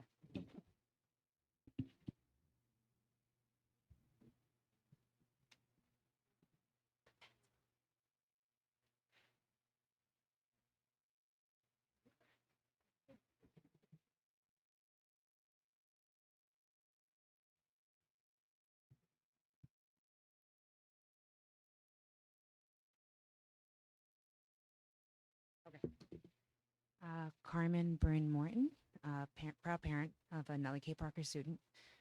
Earlier, I was sitting over on the side, watching my friends' children, and they were sitting reciting the Nellie K. Parker pledge. And I said, you know, it's amazing, right? All the things they could be doing right now, they're sitting there reciting the Nellie K. Parker pledge. Nobody asked them to do that. So I just wanted to say that. That's one thing, because that's something that lives with them, right? My son comes home. I don't know anything about that, right? I've never heard it. I didn't grow up here. I grew up in Leonia. And we moved here, and I moved to Hackensack specifically because of its diversity, and because I wanted my son to grow up around children and people of all different types, right? That's one. Two is I'm hearing all of these cuts. I'm hearing about all of these different positions in these schools. And the first thing I'm thinking about is all the funding that's needed for these programs, right? And it's so much bigger than our board. It's so much bigger than our town. And it upsets me because on the way here, I'm talking to my dad and I said, you know, it's 8:30 at night and I gotta be there. I have to show my face because I need to support my community. Where I don't agree with cutting our support staff. I don't agree with cutting our paras, but I do know that all of the districts around us have done so. Why? Because not enough money is being pumped into our education.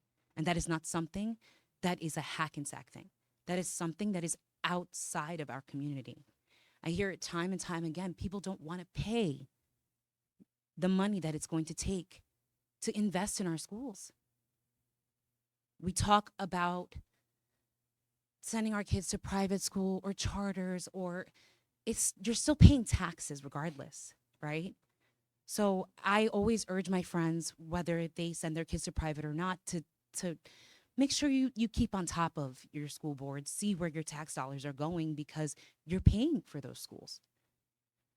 I say this to say, I really do hope that all of these programs do come back. I really do hope that we have in-house services one day because I do know how important they are. For the members of the community that don't understand where these parents are coming from, these children will regress because the relationships that they built with these providers are so crucial. I was an early interventionist. I worked with children for years. I had to hand off a lot of them to a lot of these preschool teachers here. And I was so happy to know that they were going in the hands of loving, caring providers.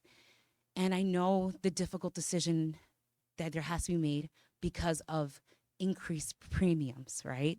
And insurance. I understand that that is the big elephant in the room. So again, and I'm going to end it here, we have to think about the bigger picture. Education is so important. So when we go and we vote, we have to think about these things. Primaries are coming up. November is coming up. Just think about these things when you are voting. If education is so important to you, if special ed is so important to you, remember that. Remember these positions that were cut and why. It's easy to blame the people who are sitting here because they are so close to you, they are in proximity, but they are not 100% to blame.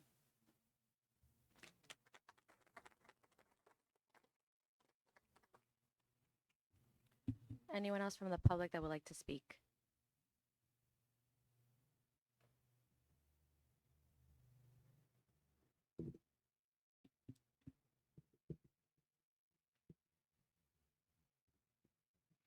Right.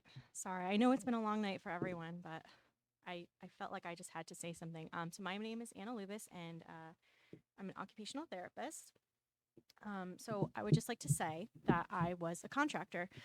When I graduated, I worked with one agency for 3 months. I wasn't happy. I went to another agency for 3 months, was not happy. And then I finally found Hackensack actually as a contractor, and my position had been empty for I want to say like months and months, like 6 months, there was no OT, and there were a ton of kids, I think over 20 kids that were just not being serviced at ECDC. And that's because they were using a contract service. And then I worked with you guys for 2 years, and then I actually got hired for the district. And I really want to emphasize that contract providers and district providers are very, very different. Like when I was here as a contractor, I'll be honest, like I came in at 9, like 1 p.m. I was like, all right, like I'm done with my kids. Like I have something going on. I'm going to leave. I'm going to go home. Like I didn't attend like all of the meetings. Like I don't believe I even heard or knew what semi was. I did not go to back to school night in the evenings. Like it was just not nearly the same level of investment. And now that I am a district employee, like my level of investment in the district, in my students has grown honestly tremendously. And I just, like, I know what I say might not really even make a difference, but I really, really wish that we could come up with creative solutions, like collaboratively, to kind of maybe move costs around and try to solve a problem, like what everyone's saying. Like, I don't know, maybe keep the tenured staff and like let the non-tenured staff go, or maybe just find ways to keep as many people as possible, because this really is like affecting a lot of lives and livelihoods very negatively. And like as Mary said, I think we both asked, like, how much are you actually saving? Like, can we get some numbers? And we never received answers. So yeah, I really think that we can do better, and there are ways around this. I think even someone said, like, let's like sell a building, like let's sell one of the central office buildings, and maybe that way we could put that towards saving jobs. Because at the end, it's not even about the jobs; it's about the students that those jobs are impacting. Yeah, so that's all I have, and thank you.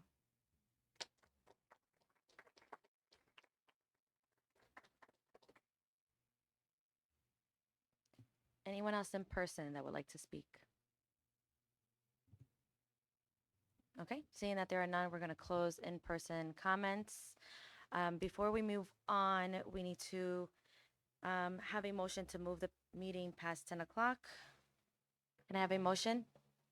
Motion by trustee Jones, and a second? Second by trustee Pringle. All those in favor say aye. Aye. Anyone opposed? Any abstentions? Okay, thank you very much. Good. Yeah. Sure. Yes. So we will take a 10-minute recess. Okay, before we go into our Zoom comments.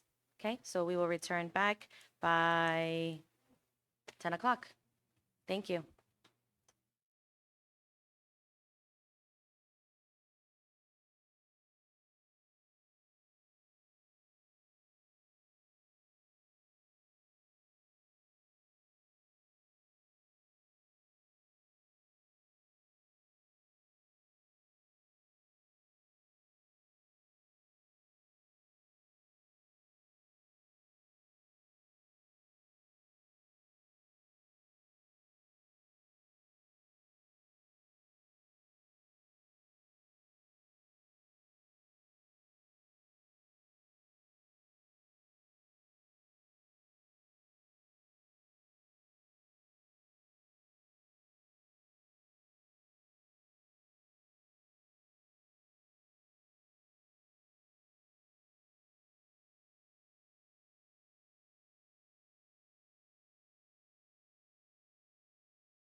All right.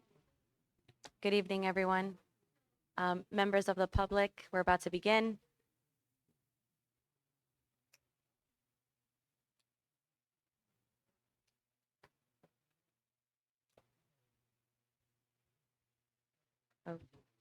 Okay, so it is 10:03, and we're going to continue, or actually, we're going to begin with our online public comments portion.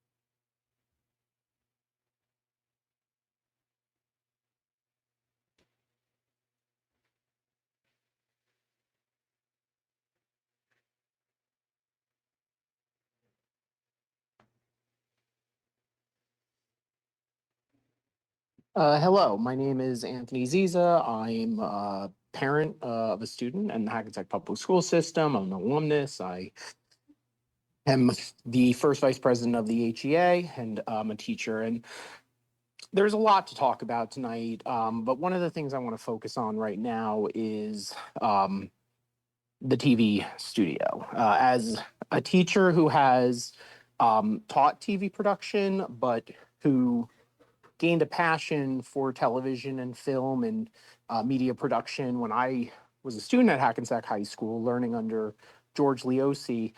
I think what this represents is, a particularly devastating commentary on our district. Hackensack was notable for having pretty much one of the first television production programs, uh, not just in Bergen County, but in the entire state. It used to be a flagship program of this district. And, I'm sad to say over the past decade or so, we've seen a perpetual and consistent deinvestment in the studio. And I think what this budget represents is the final nail in the coffin of that once great program that was a feather in Hackensack High School and Hackensack Middle School's cap. And, it's particularly saddening to know that Mr. Charles, who, I'm very happy to say was, I believe, the kind of person that, given the resources that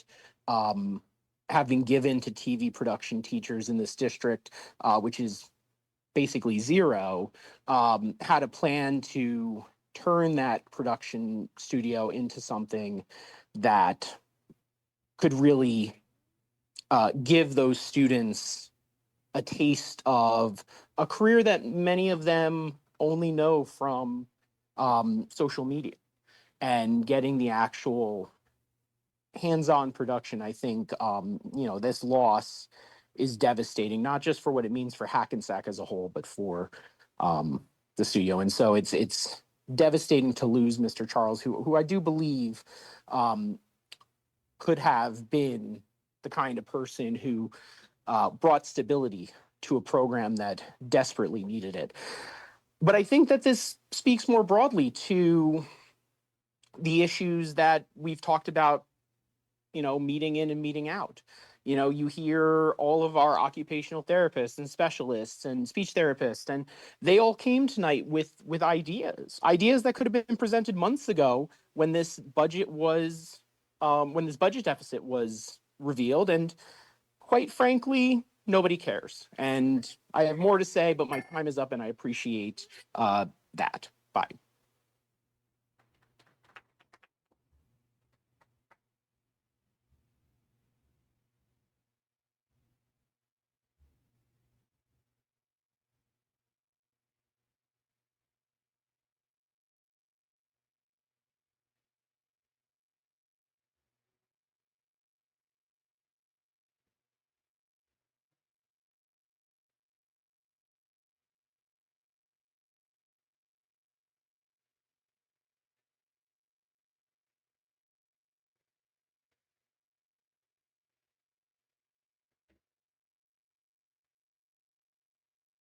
Hi, good evening. Sue Avalone. I just had a couple of things. I see that we're eliminating an athletic trainer position. And since there's really been no decrease in the size of the athletics program, I'm concerned about the health and safety of our young athletes. Just as vital to the program as coaches are our trainers, because they are there to deal with injuries as they occur. And in many instances, they also deal with the rehabbing of the young athlete afterwards. And so my concern here is that without having these trainers readily available for our teams, we're going to have our children suffering injuries that are not going to be dealt with properly. A coach cannot be expected to, in the middle of an athletic contest, be dealing with a child who has an injury. And so I'm concerned that since we're not decreasing the number of teams, the number of students that are participating, that we're not going to have that safety net of having athletic trainers present at all contests and practices, or at least available. I also want to raise the point, and Anthony just did this again with the therapists. If in fact the woman who presented her facts and figures this evening is even anywhere near correct about the cost that may actually be incurred with this liaison with South Bergen Jointure, then I think it would behoove the board to at least have a meeting, sit down with the therapists, hear them out as to what their ideas are, and really take into account the possibility that those numbers are actually correct and maybe there was another way to go. So I appreciate you listening, and I hope that you'll take these things into account. Thank you.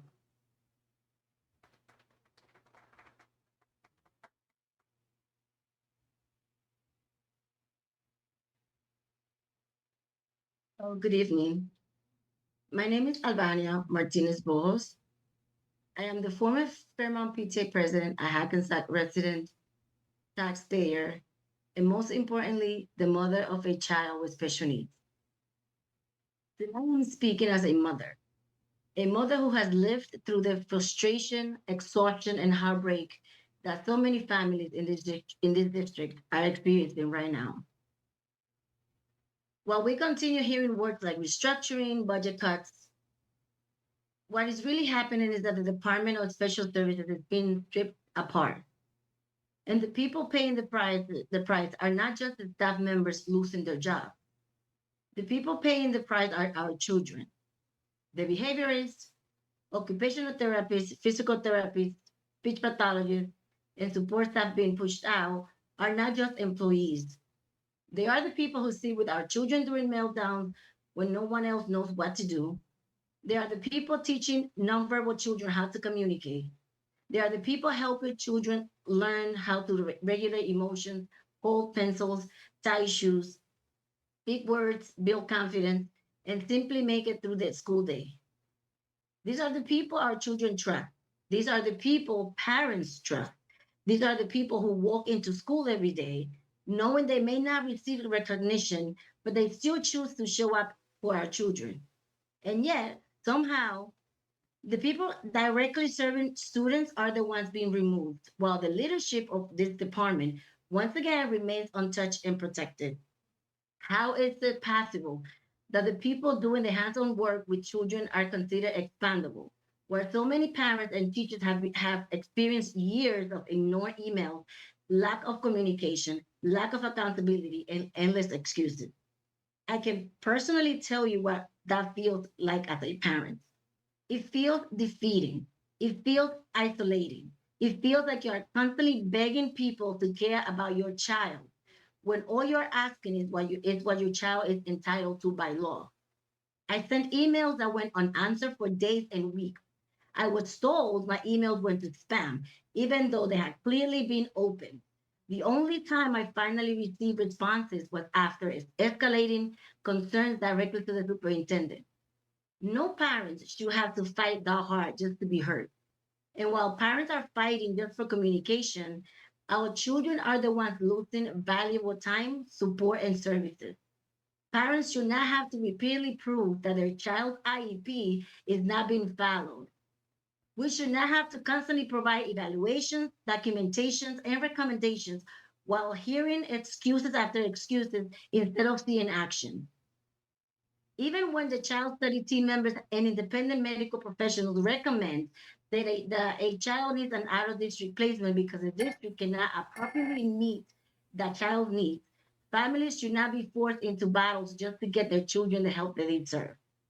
Last week, someone asked why families are leaving for charter schools and why they can be forced to come back. As someone who made that painful decision myself, I can answer that very clearly. Families leave when they are no longer feel heard. Families leave when trust is broken.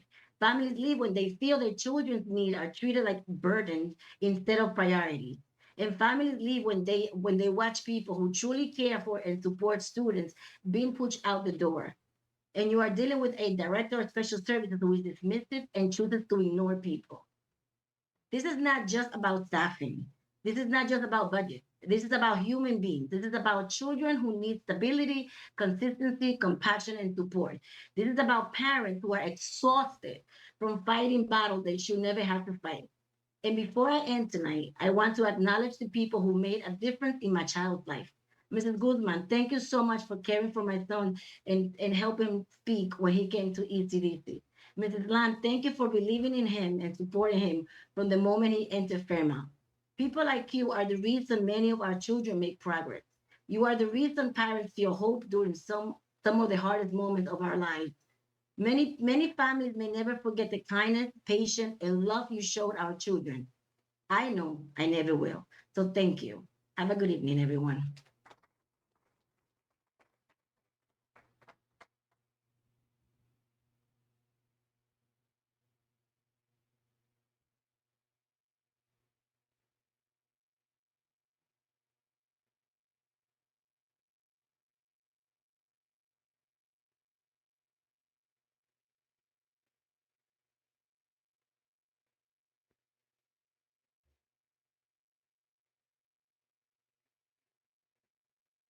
Hi, this is Hallie Silverston. I am a parent of a kindergarten student at Fairmount, and we have an incoming pre-K 3 student for the upcoming school year.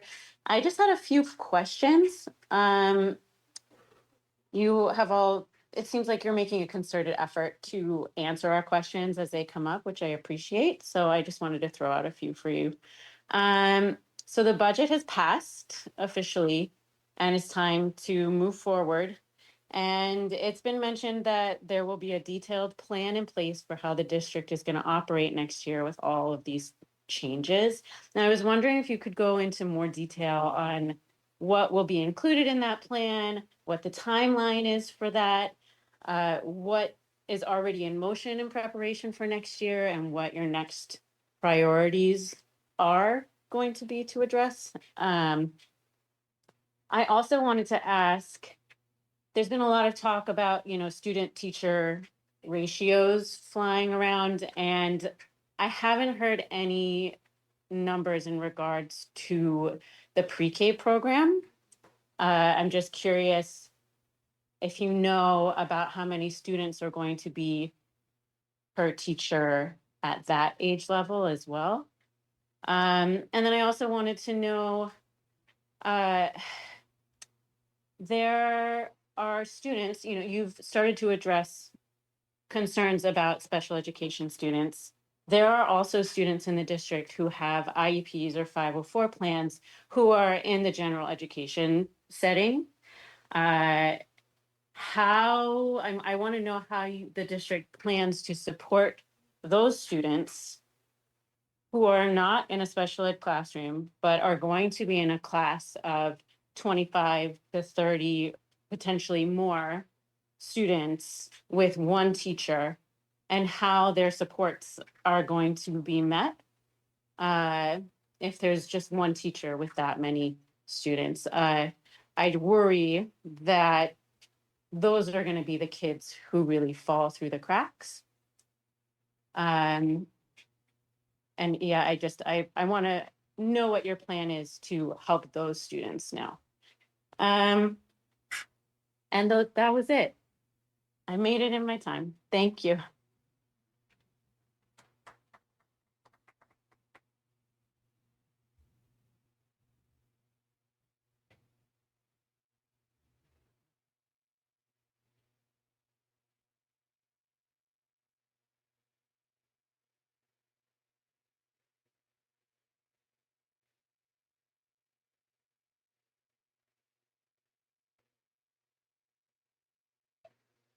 Hi, good evening. My name is Jennifer Reyes, and I am a teacher at Fairmount School. For nearly 29 years of my at Fairmount School, I have dedicated my entire career to special education.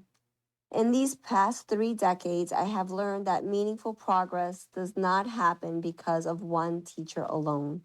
It happens through the strength of an experienced, collaborative team of professionals who know each child deeply. For me, that team has included my paraprofessional, my child study team members, our behaviorists, our school counselor, and our related services team. Because of this district's budget deficits, my paraprofessional was into retirement at 21 years of service. My case manager, Dr. Panuccio, my behaviorist, Dr. Tudor, our related services team comprised of Mrs. Aprigliano, Miss Morelli, and Mrs. Lam, whom we are recognizing for her 25 years of service next week, have all been let go. And let's not forget our amazing school counselor, Mrs. Zanka, whose position has been reassigned for September. Come September, this entire foundation of support will be gone. This is district-wide for every single special education student and teacher. These are not simply positions being eliminated. These are trusted relationships, years of collaboration, and professionals who know our students beyond the evaluations, data points, and service minutes.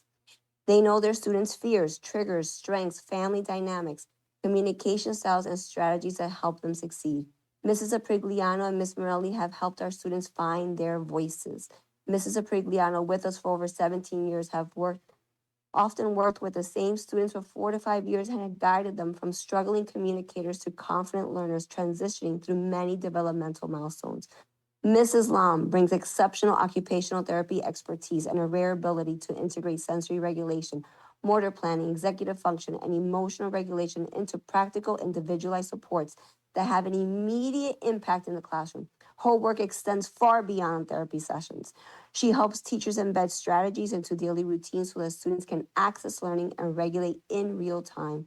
Mrs. Zanka, our school counselor, has been the calm during our most challenging moments. She runs towards our hardest moments with compassion, professionalism, and unwavering support. When behavior crises occur, more often than you can even imagine, this is a team that runs towards a fire. They communicate, they problem solve, and support one another seamlessly because they have spent years building trust. I would be remiss if I did not include our amazing assistant principal, Mrs. Service, in this team of crisis managers.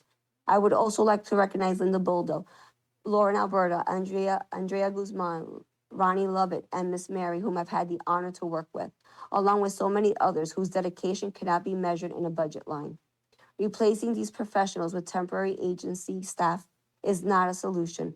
Agency personnel may fill vacancies, but they cannot replace the relationships, consistency, and institutional knowledge our most vulnerable students rely on every day. In special education, stability is not a luxury. Continuity is not optional. Relationships are the intervention. What is being dismantled is a support system that took decades to build, and our students will pay the greatest price. Budgets reflect priorities, and I urge you to make our most vulnerable learners, our children, your priority. Thank you and good night.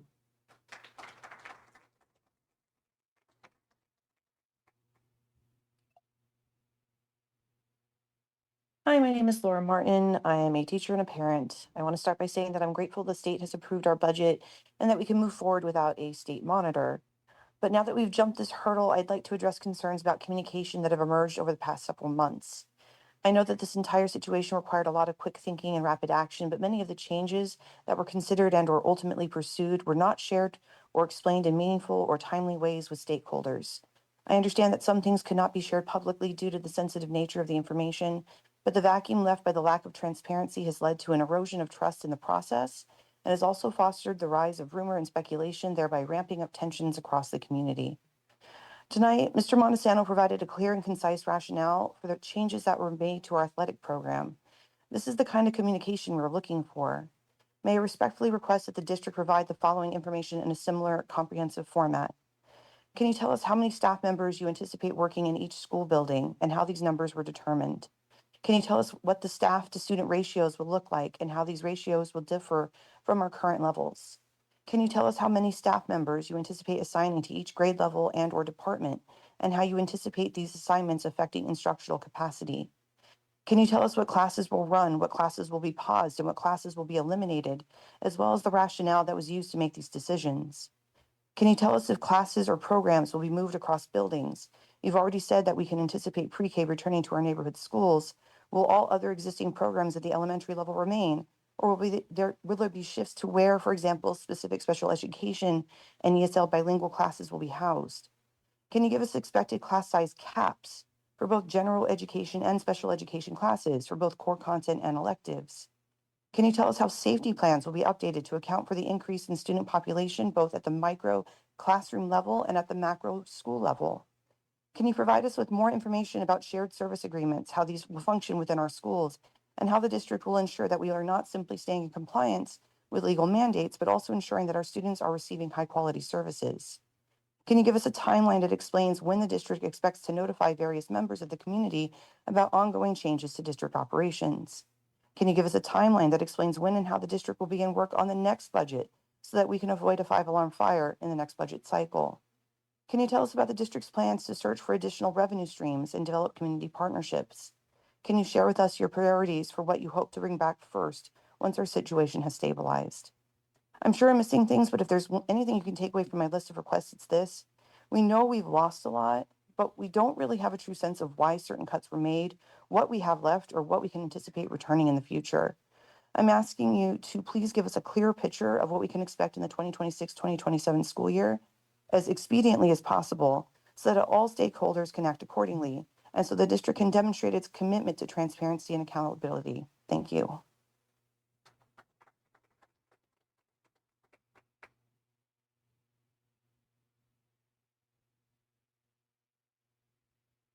Good evening. Good evening. Good evening. Hello. Yes, you're on. Hi, good evening. Can you hear me? Yes, we can hear you. Okay, my name is Nicola, and I am parent of a student at the Hackensack High School. Thank you for allowing me the opportunity to speak tonight regarding the proposed budget cut and the impact they will have on our students, teachers, staff, and particularly our student athletes. I am deeply concerned about the decision to reduce the staff and eliminate and reduce athletic training support within the school system. While I understand that the budget challenge requires difficult decision, I respectfully ask that the board consider the cuts that directly affect students' health, safety, learning environment, and overall well-being. Athletic trainers are not simply an extra service on the sideline of games. They are licensed healthcare professionals like myself who play a critical role in injury prevention, emergency responses, concussions management, rehabilitation, and protecting the overall health of our students. For many families, the athletic trainer is the first line of medical support for their child that receive an injury during a practice or competition. As a parent or coach or community member, it is extremely concerning to think about our students participating in sports without immediate access to trained medical personnel. Every day, athletes face risks, including concussion, cardiac emergencies, fractures, dehydration, heat exhaustion, and other serious injuries. In those moments, seconds matters. Having a qualified athletic trainer on site can make the difference between a quick recovery and a life-altering outcome. Beyond athletics, staffing cuts also affect the student and stability of the classroom. Reducing teachers and support staff places additional pressure on already overworked educators, increase classroom sizes, and they limit individual student support. And it will impact the education on our children that our children is going to receive. Teachers are being asked to do more with less. While students lose access to the resources and support system, they need to succeed academically, emotionally, and socially. These cuts affect every student, not just athletes. They affect our children who need the extra academic support, students who rely on counselors, staff for guidance, and teachers who work tirelessly every day to provide safe and effective learning environment. When staffing is reduced, safety concern is increased, supervision becomes more difficult, and both students and educators feel strained. Our student athletes already dedicate countless hours representing the student district with pride, discipline, and commitment. Our teachers dedicate themselves daily to educating and supporting our children. They are deserve to know that their safety and well-being are our priorities. Budget decisions reflect our values as a district. If we remove resources tied directly to student safety, classroom support, and educational quality, we send a message that financial saving outweigh the protection and the success of our children. I do not believe this is the message this board wants to send to the family staff of our community. I respectfully urge that the board reconsider the cuts and explore any alternative solution that preserves staffing and athletic training service, whether that means reevaluating spending priorities, pursuing grants, partnership, or phase out resolution elsewhere. I believe there are ways to address financial concern without compromising student health, safety, and education. At the end of the day, budget can be adjusted, but the consequences of inadequate support and unsafe conditions for our students can be irreversible. Please consider investing in the safety, health, education, and the future of our children. Thank you for my consideration. Have a good night.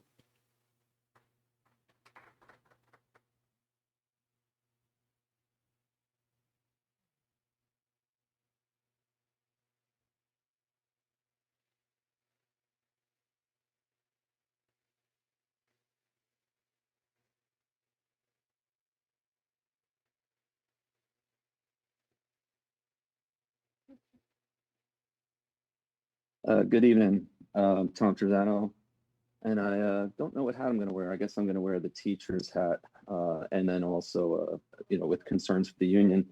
I guess with respect to teaching and with respect to being a member in our labor union, I think that the community at large has to reckon with the fact that there's going to be a potential shift in attitudes about labor. The demand will increase in terms of the responsibilities on the teachers that remain. But the service to all students will very likely be strained, to say the least. And that is something that is incredibly problematic. I think you've heard again and again tonight and in previous meetings that the community and the stakeholders were not brought to the table to discuss concerns before. Recently, and currently, I don't know if you are listening with open ears the way I've been listening. You've got some really, really smart people in the community. The person who just spoke before me laid out some very specific and alarming concerns. And then Laura Martin ended up speaking before that and had a litany. You have to go back and you have to listen to what she ended up speaking about, item for item. I don't know if you can end up running back a replay, but every single one of those concerns needs to be addressed tonight and then readdressed in future meetings. Decisions are rendered and aired during these meetings without stakeholder input, and I'm concerned the trend is going to exist in the future with the same results, which at that time will be expected and predictable and part of our narrative.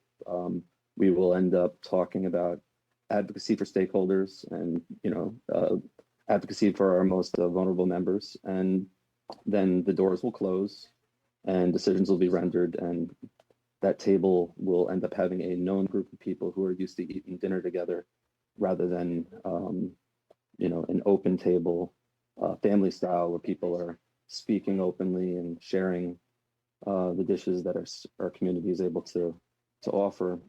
I was just speaking to administrators. I stand on a lot of sidelines for my kids' sports, and administrators are on those sidelines. They end up anticipating additional shortages of funding in the coming year. They're also anticipating that the healthcare cost rise was not a one-year anomaly. It'll be a persistent problem in future budgets. And I wonder if the board, in considering this budget, and has thought about that to prepare for the potential situation of rising costs across the board. You need to think about future contingencies. You need to think about your leadership. Good leaders prepare for contingencies, thereby preventing and averting disaster. The cost of the situation of the students is greater than anybody in here has the imagination for. They're going to live with it the longest. We're not. And so the opportunities that end up being offered in Hackensack Public Schools, there are many that don't exist anywhere else. It's tied to the student's sense of self-worth. People on the board talk very proudly about having been a Comet and always being a Comet. And there's a certain sense of pride, but you were able to take advantage of the things that you felt like you were entitled to or deserved. If any program is taken from a current student, they are going to have to process it, depending on the age that they're at, as though they don't deserve it.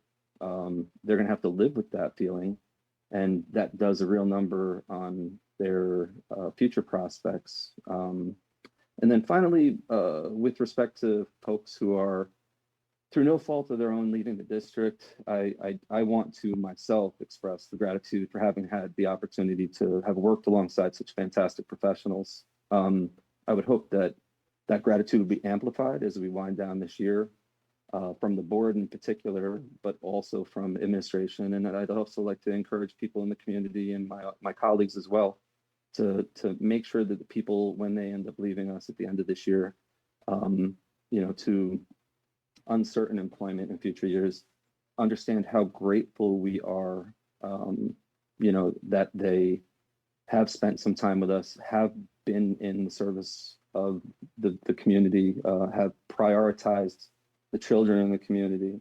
We don't necessarily need a defensive statement concerning politics. We don't need a defensive statement about past leadership. We need greater expressions and actions that let these folks, which we've let down, know that our community thanks them, that part of our core value is gratitude.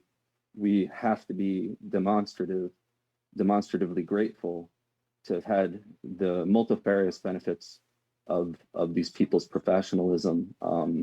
We don't need people to compliment themselves on zeroing out a budget. We need to make sure that we honor the people who have worked diligently and difficultly in some very difficult situations, and have in most cases risen above and provided a tremendous benefit to people in our community.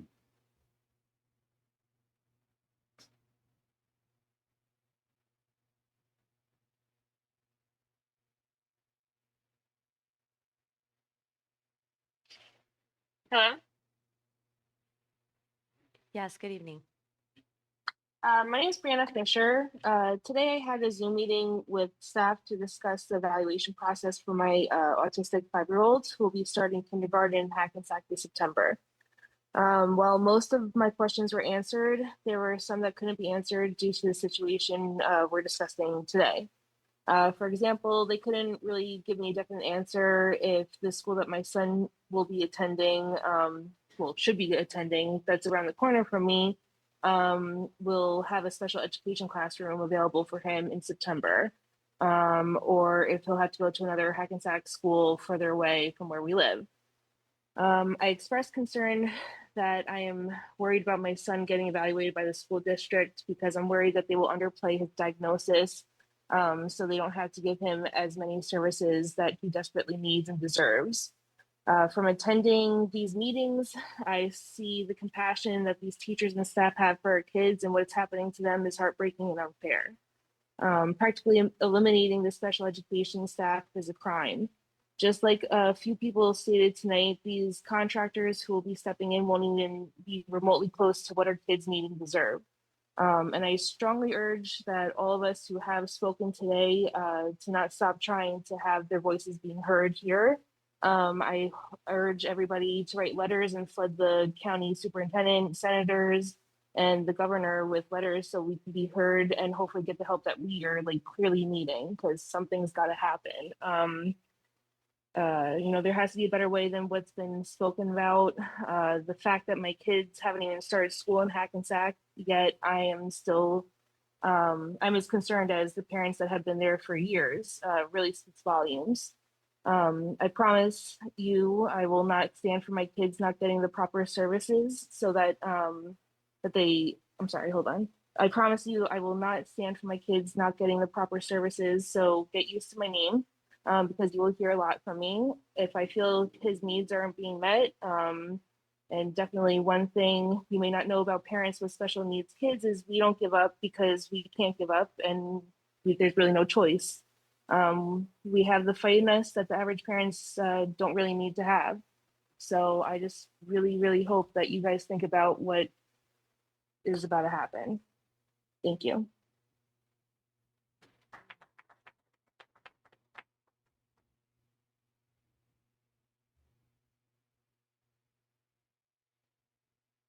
Hello.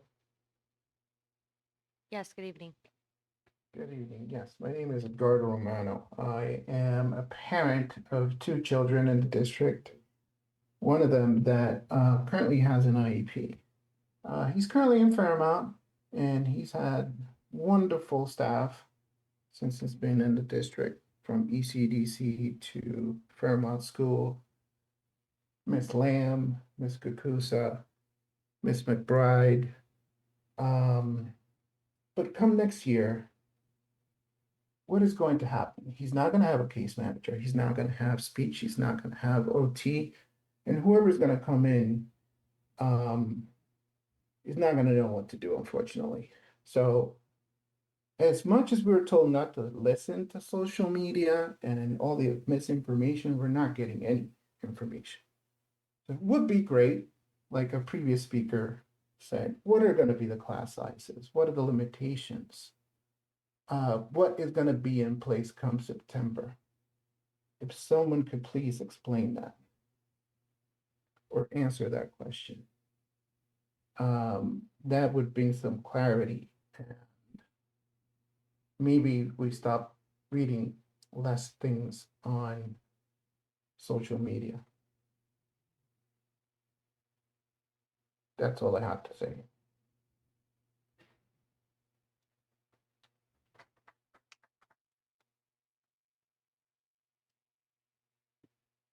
Hi, good evening. Can you hear me? Yep, good evening. Hey, I'm Chris Azar, taxpayer, parent of a Hillers student. I'll start off by just saying it's really terrible to see bickering and kind of pleas for favoritism with different parents pleading for, different programs. Because frankly, no programs, it's not acceptable for any of the programs to be cut. And I say that to, I guess, make a call to fellow, city mates, whatever you want to call it, taxpayers, that the budget isn't just getting to zero. Okay, it's what is that budget serving? The duty isn't just to get the budget to balance. What are you balancing it to do? Right now, it's being balanced to guarantee that kids fail. Guarantee that they fail. The number one thing this entire district exists for, it's putting last. So, what governance is in place now to prevent more problems? Why don't we want state oversight? Who's that protecting? I understand the possible threats of it, but considering that all we get is another political cycle of a new group blaming the last while the existing group does nothing different and we don't find out till they're gone. So we have the right. We can't just ask for transparency. We have the right to transparency. So I say that to say that us taxpayers need a coordinated effort. Use our powers through the Open Public Records Act to request the worksheets, not flood them with unnecessary requests. But let's see, was there independent review on the budget? What new processes are in place to prevent this from continuing? Things of that nature, not just pleas for help. It's problem solving to make sure it doesn't continue. Thank you. Oh, furthermore, I would like to have the custodian of these records identified because I'm not aware. Forgive me if it's on your site, I will look. But you have a duty to provide reasonable requests, and I plan on making them, and I call for anybody else who can help to actually analyze things. Thank you. Goodbye. Good night.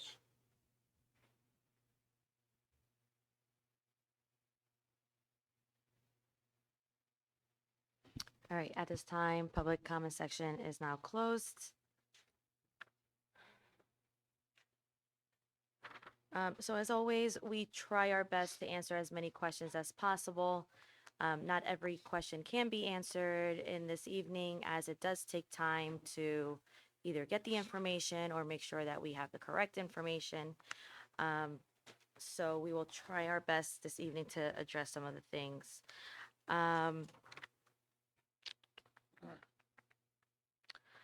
In terms of an action plan for the next school year, or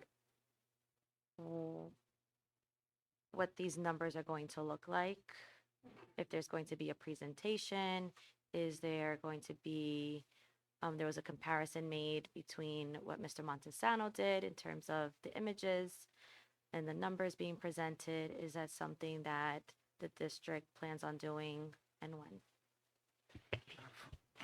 First, I want to say and thank Mr. Montesano again. At the last meeting, which was May 6th, a question was asked about sports and athletics and the thought that went into it. And thought did go into it. And I said that you would get that information. I don't like doing things piecemeal because the plan needs to be comprehensive, but because that was asked and I couldn't answer the question, Mr. Montesano put that together with Mrs. Canestrino, and it was well done and well presented.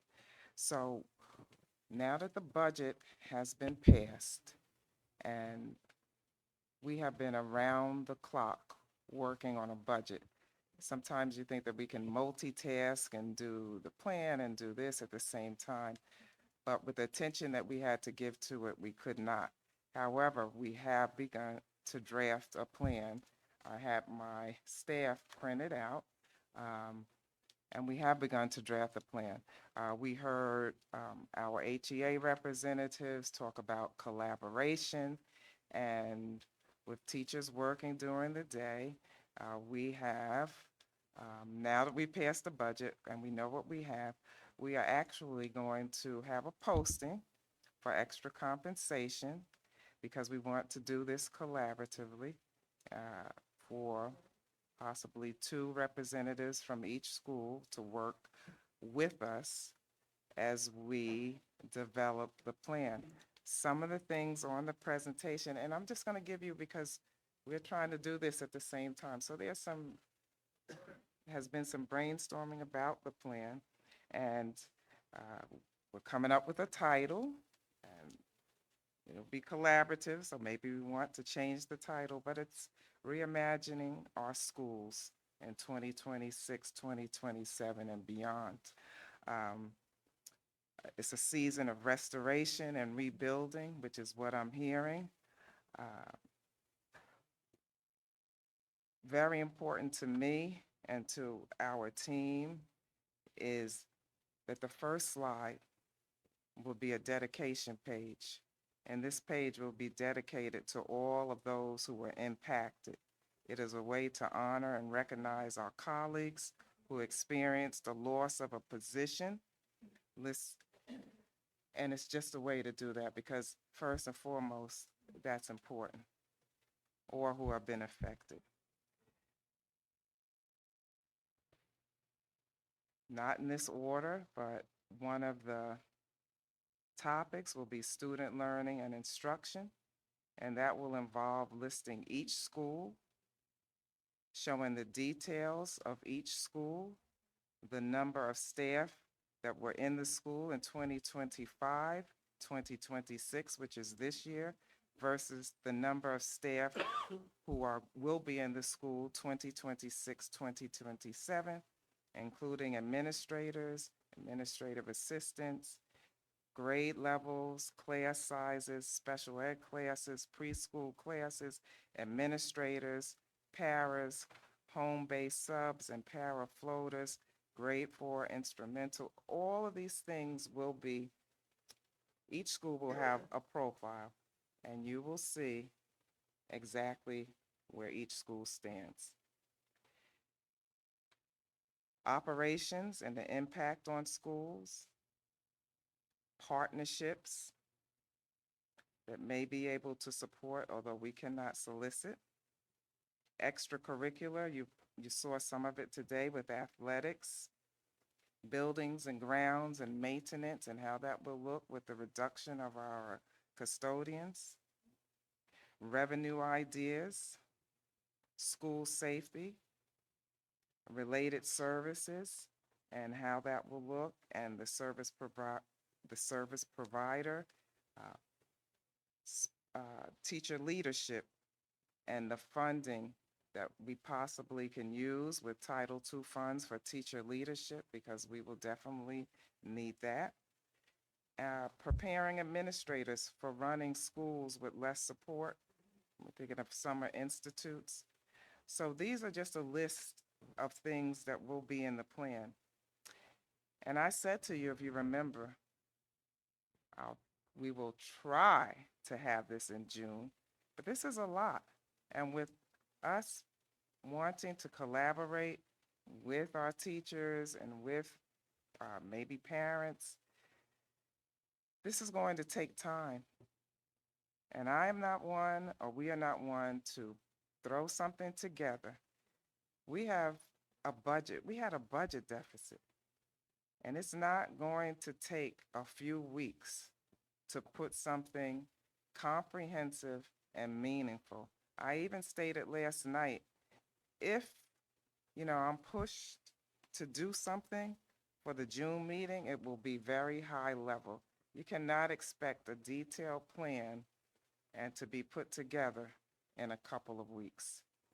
So we are working on the plan, and we absolutely invite the collaboration. In fact, we're putting the money toward this when we say we're going to post for extra compensation so that our staff can be involved with the plan, because this is going to take after school hours to work on this. So that's just a little insight on the plan, and we have been working as a team.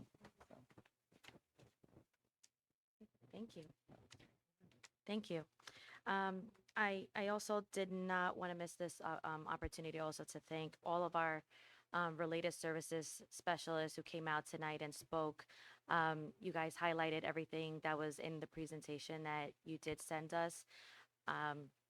We all read your emails. I thank you for giving us that information.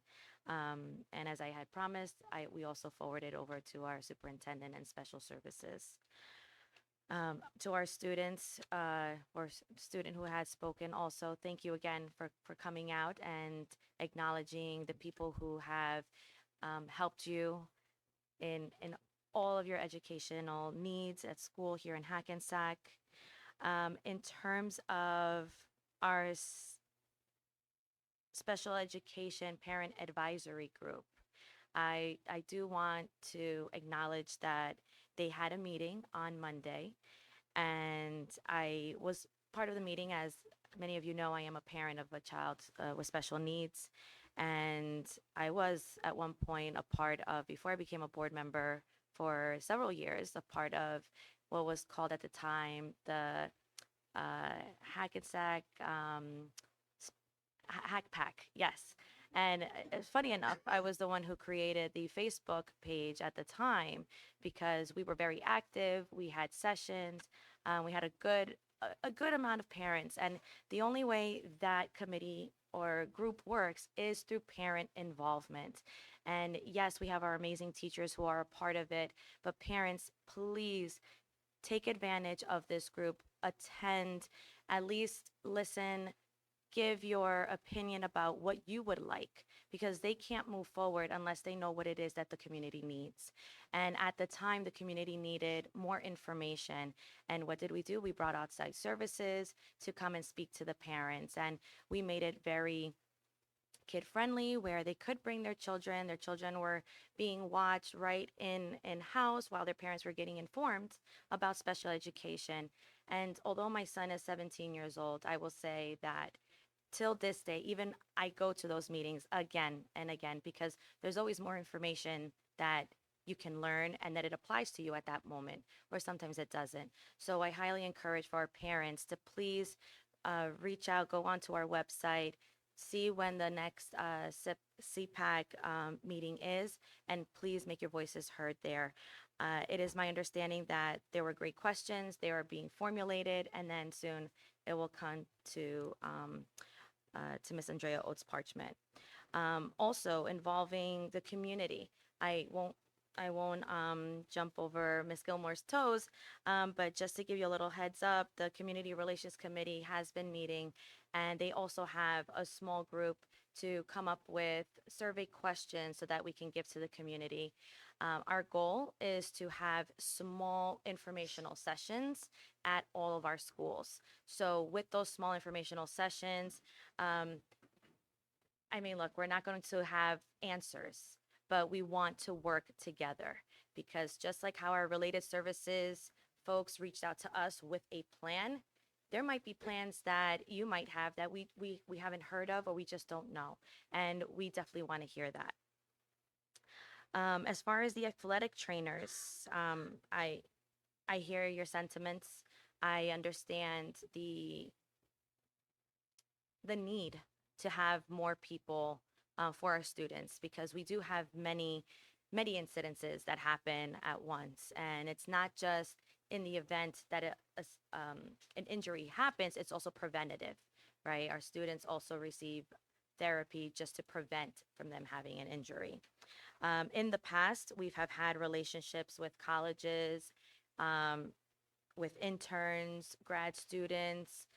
Maybe that is something that we can look into for this future, or is that something that we currently have?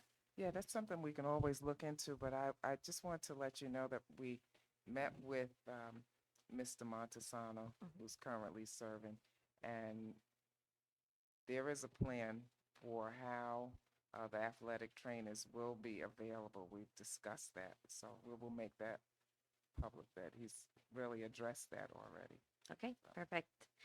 And again, you know, people sometimes, I need to address social media because social media seems to be the driver here and it should not be the driver. I appreciate everyone who came out tonight. I want to say we had a good amount of people here this evening, about a good 50 people. And I can only imagine how many people online were also watching. But there's a reason why we have code of ethics. And the code of ethics also prevents us as board members from commenting on these posts. So everyone here on this board, I can say with pure confidence that no one here has responded to any or has posted of any such thing. However, in the past, I have seen other board members, previous board members, who did comment, and that is against our code of ethics. If you have been part of these meetings, if you have been watching us from the beginning, at no point, and I will speak about myself, at no point was it ever said that there was any fraud. At no point did we ever allude to there being fraud. The auditor had stated that it was fiscal mismanagement. Fiscal mismanagement. Two different things. Now, as far as us taking action, yes, there is a civil lawsuit and it's very extensive and you can read that on your own time. I highly recommend that you do. There's a lot going on, and Hackensack has a reputation, and we need to stop bashing our own district on social media. We need to stop. We need to continue to give out real information, come out to these meetings where we can hear you and we can solve the problem together. Yes, we all have social media. Yes, we do see it. But we can't comment on those things. And as always, we can't comment on personnel. As far as a board, what are we doing to prevent some of these things from happening? Well, one, a lot of the policies and procedures that we have implemented from the start of this school year, beginning with our business department, understanding and receiving a bills list. In the past, we were not receiving a bills list. We were told that a bills list was not available until 2 months after the fact. We as a board, we have a policy committee, and there is a list of policies that we would like to create because that is our job. We are policymakers. So we would like to create some policies, amend some policies because some of them are very outdated, especially our technology ones. And we will be meeting very, very soon. Where is my chair? My chair. We will be meeting very soon about these new policies that we would like to see implemented. And you, as the public, will also be involved in that.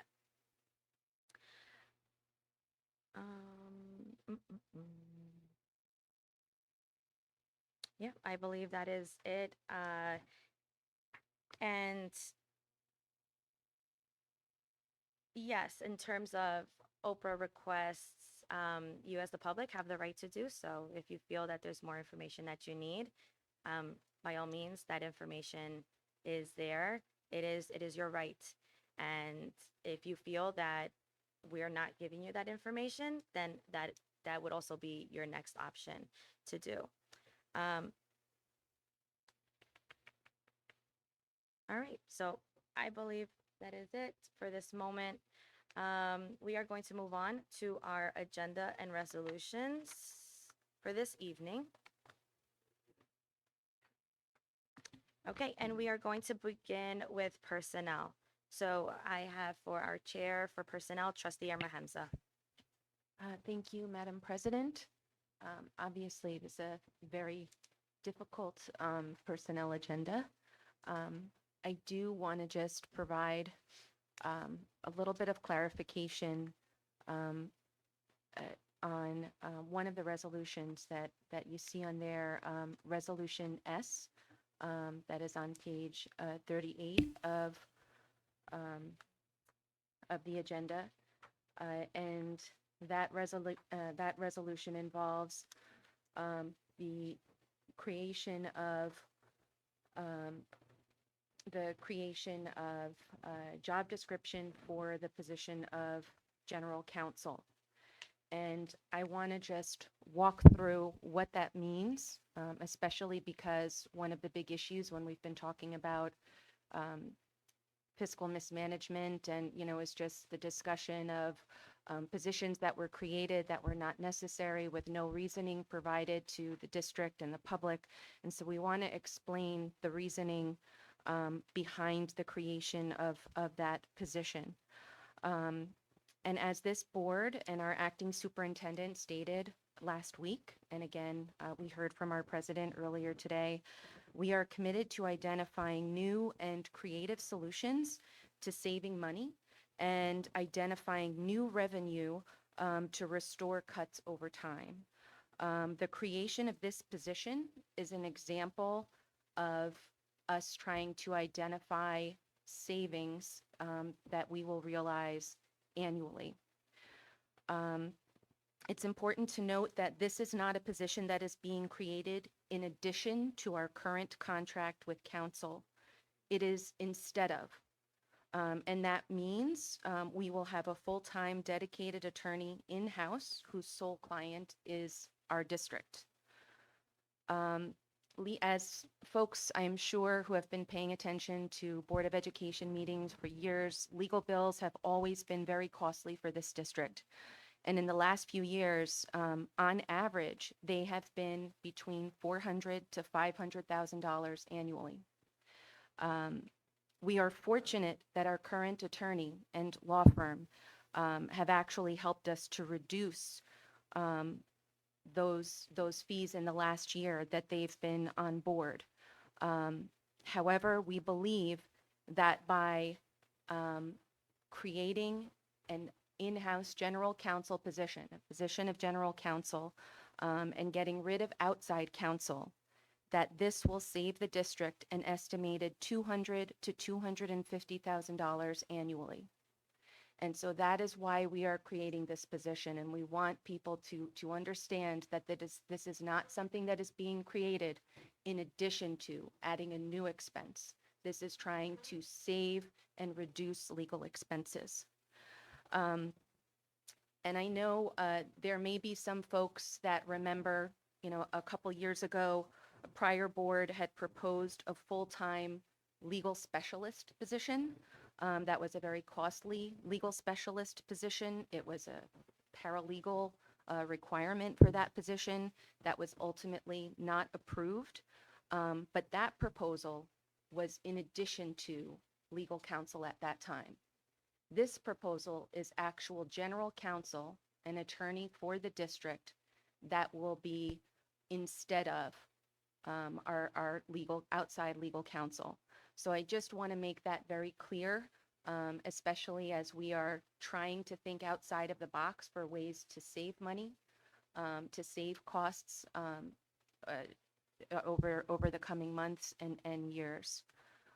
So that is Resolution S.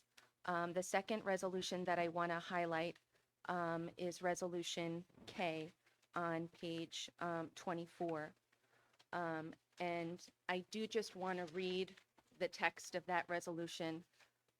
This is related to the reappointment of part-time paraprofessional staff. The resolution, be it resolved that the Hackensack Board of Education, upon the recommendation of the acting superintendent, appoints the following part-time paraprofessional staff for the 26-27 school year. Be it further resolved that the restructuring of the role of paraprofessional in the school district is subject to the continuing discussions between the Hackensack Board of Education and Hackensack Education Association. So I just want to let folks know that there are discussions that are happening right now. And so you may not see everything on here as it relates to paraprofessionals, but we just wanted to highlight that.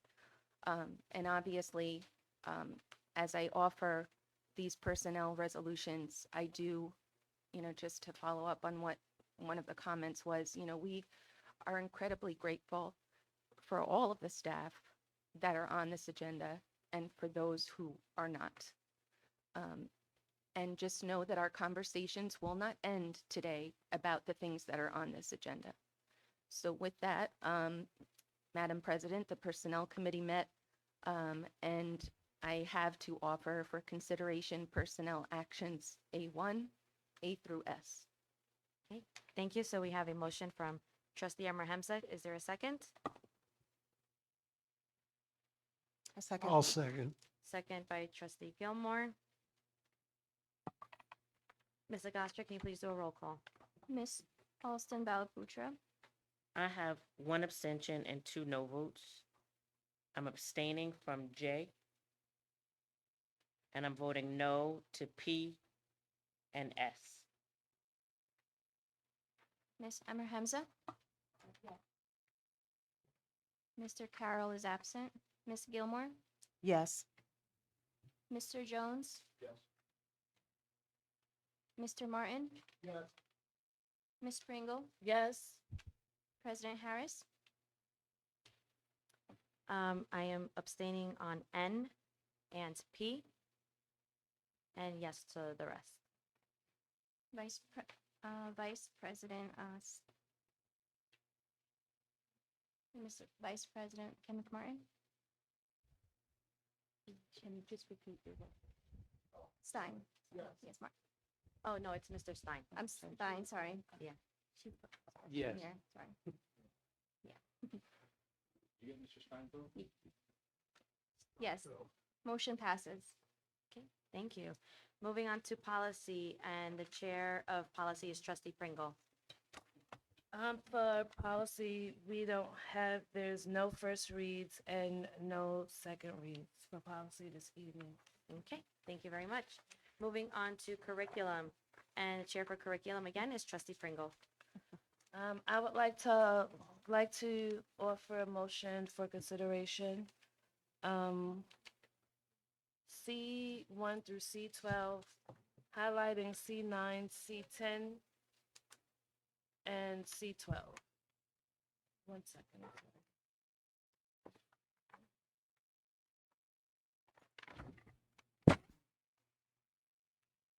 C9 approves the following research project by staff member Iman Magagle.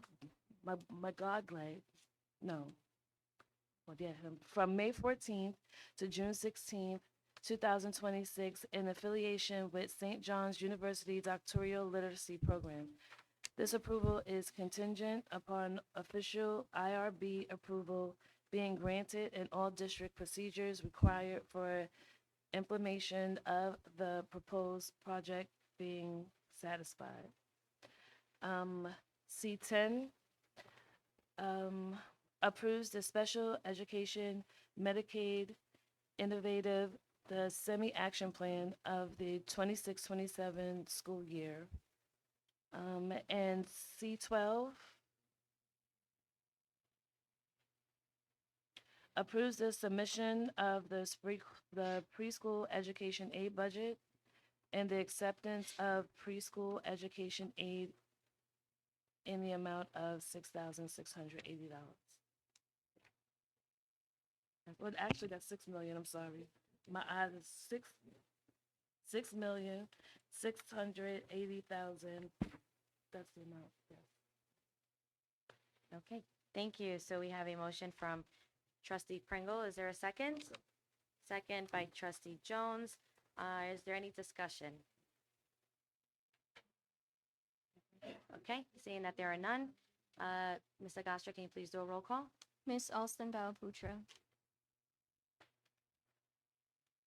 Two abstentions from C10 and C12. Got it. Thank you.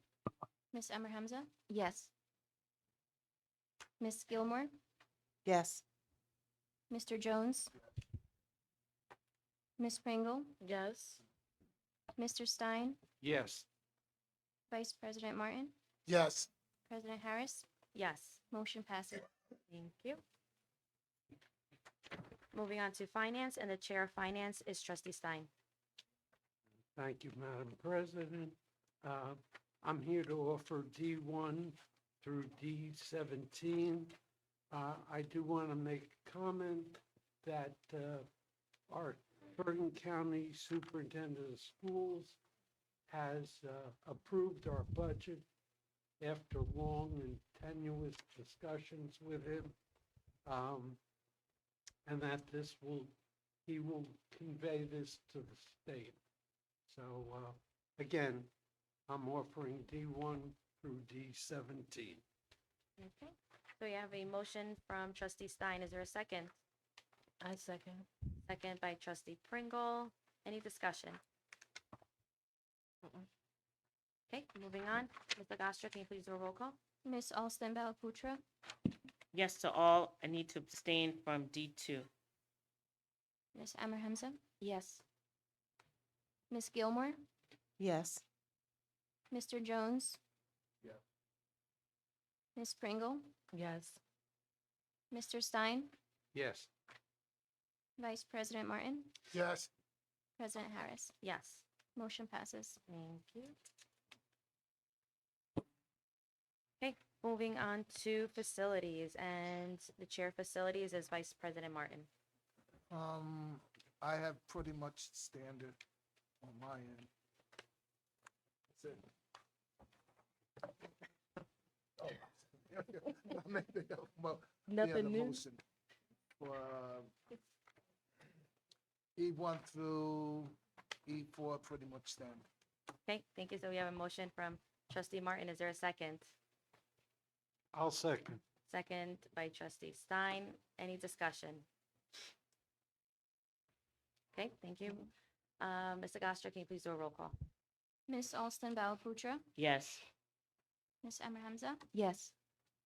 Miss Gilmore. Yes. Mr. Jones. Yes. Miss Pringle. Yes. Mr. Stein. Aye. Vice President Martin. Yes. President Harris. Yes. Motion passes. Thank you. Moving on to community relations, and the chair for community relations is trustee Gilmore. Good evening. As President Harris mentioned earlier, the Community Relations Committee has been meeting, and if I might say that this committee, I believe, will be very impactful in the recovery of this school district if all people stay committed and involved. So we met to discuss on ways to strengthen communication, increase transparency, and create more meaningful opportunities for community engagement. Right now, we are developing a district and community-wide survey that we will distribute, and we hope everyone will participate and give your feedback. We are also planning small informational sessions that will be at every district, excuse me, at every school, and we're focusing on different topics, so you can pick the topic that is most important to you and come out and share. These sessions are intended not only to share information, but to listen and to hear feedback and understand what is important to you and how we can move forward as a community and as a school district. So Hackensack is very unique in, we have a school, we have a parent community, we have a student community, but we also have business communities and other stakeholders that impact Hackensack as well. So we want to engage everyone, and we hope that everyone will engage with us meaningfully. Our goal is simple. We basically want to ensure our community as a whole feels heard, informed, and connected as we move forward. That's the ultimate goal of everyone that sits here, but specifically the Community Relations Committee. Thank you. All right, thank you so much. On to other committees. Do you have any reports? Okay, we do not. On to new business. Is there any new business? Okay, moving on. On to our second public comment portion, where individuals may address the board on agenda and school matters of community interest for 1 minute. Is there anyone in person that would like to speak?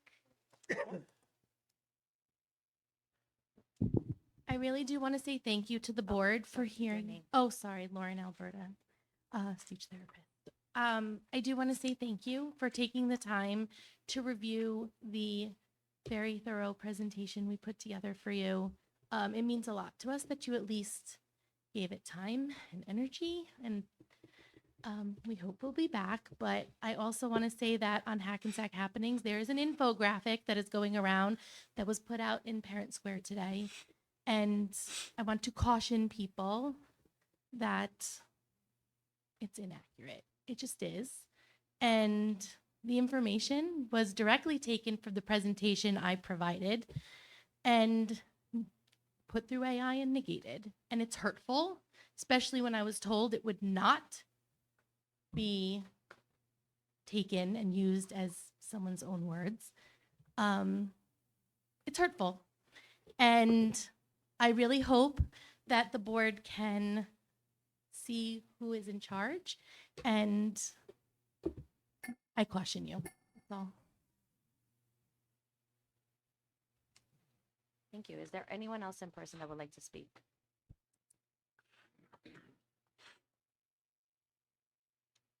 Okay. Is there anyone online? Sure. Let's go to online.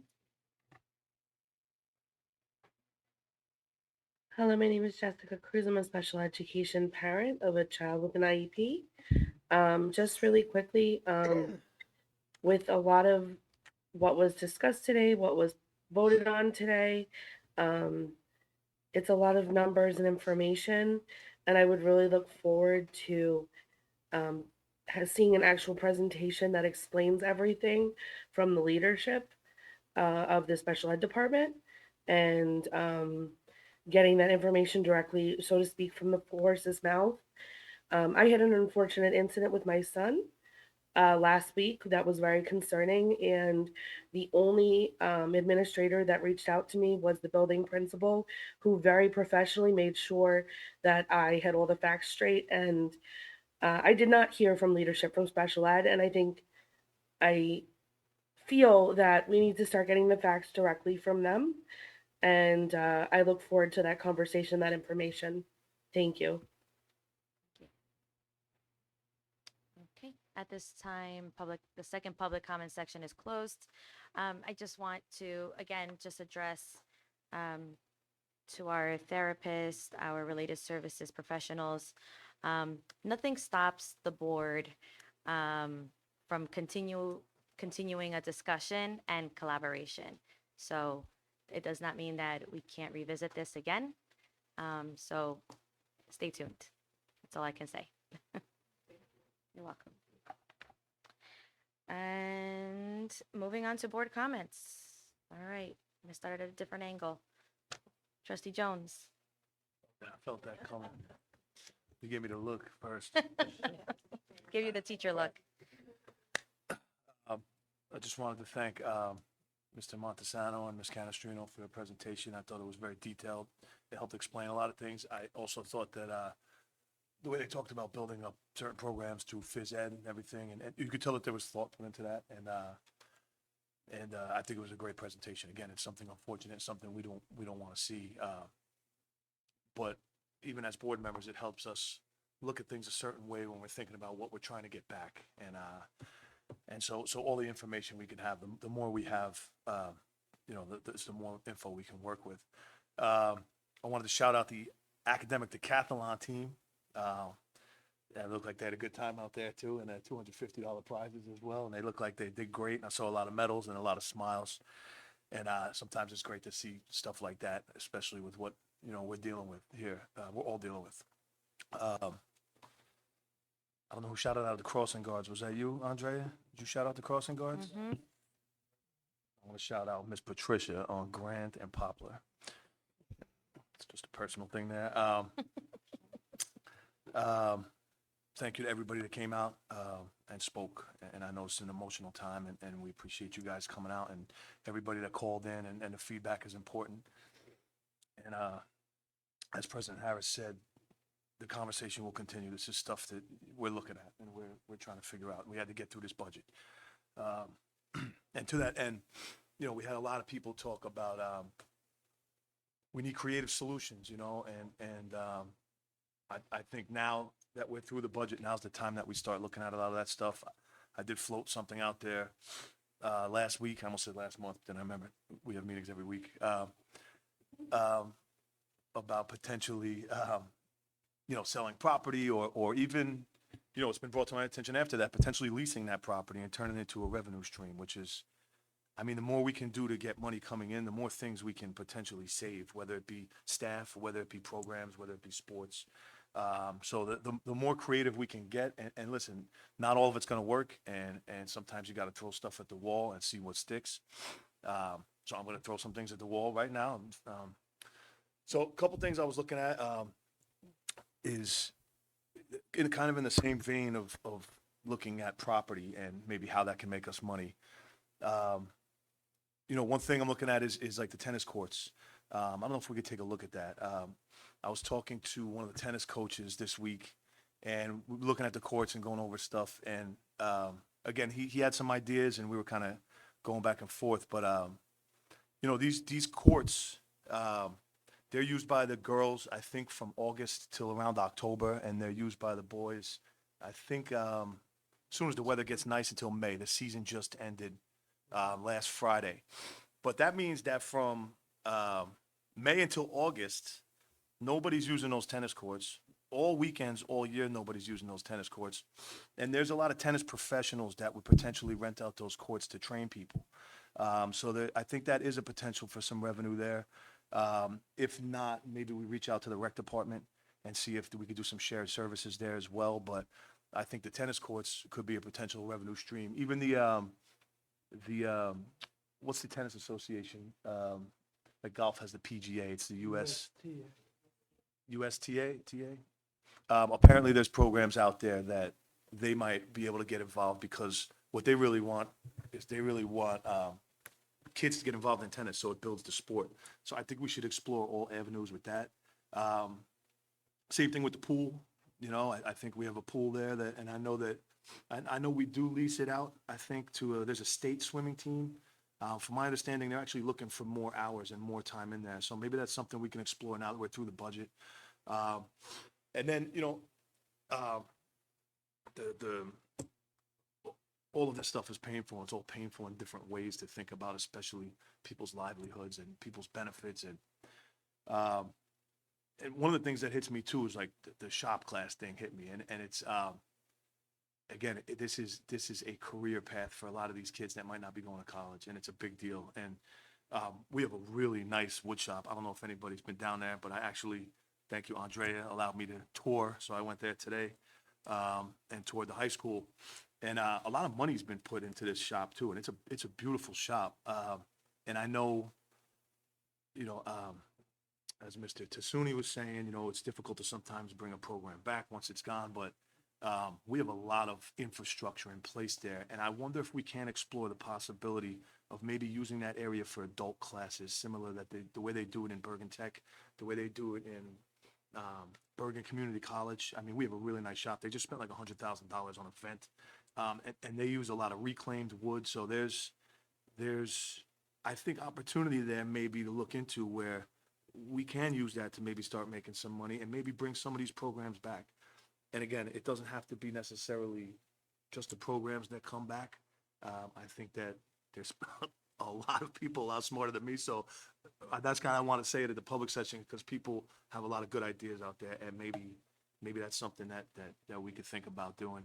And the other thing is, you know, the local businesses. I think Gina, you had brought it up, or somebody had brought up working with local businesses, whatever we can do. I mean, I don't think anything should be off the table right now. We just cut so many people, and we cut so many programs, and we cut sports. I mean, I honestly wouldn't care if our football players at Home Depot on their uniforms. Like, you know, I think we have to get creative with stuff like that. So, I mean, I think it's looking into collaborating with businesses, and I think that the Community Relations Committee and the survey that's going out, it's a big deal, and I think it's a bigger deal than people think. It's going to go to everybody in town, right? So taxpayers, we're talking about all the teachers, which I think the teachers, the staff, all the staff in the school. I think there's going to be so many good ideas that it's going to be a matter of just sifting through them. And it's also gives us an opportunity to get a lot of the FAQs out of the way. So, you know, you're gonna have 30 the same question. And now when we go out and we're present at Hackensack Oktoberfest or at the schools or somewhere where we're trying to engage people and explain stuff, we have a lot of those frequent questions answered. So I think that survey is gonna be really important. And that's going out, I think, somewhat soon, right? We're talking before Memorial Day. So, and people will be receiving it. So that's gonna be Parent Square. What else? Do we know? So, Okay. so we'll be working Yeah, I didn't mean to put with, you on the spot. I know it's going out. yes, we'll be working with Miss Marks, who will be in charge of putting it together to send it out. Okay. And if you're watching this and you're listening and you see that survey, fill it out. It's done with drop downs that help you prioritize what's important to you, and those numbers are going to be compiled, and that's going to give us a lot of data to work with and a lot of talking points and a lot of things that maybe we can prioritize and start to fix. So again, we got through the budget. It's a lot of hard work into it, but it's hard to celebrate it with with everything that went on to get there.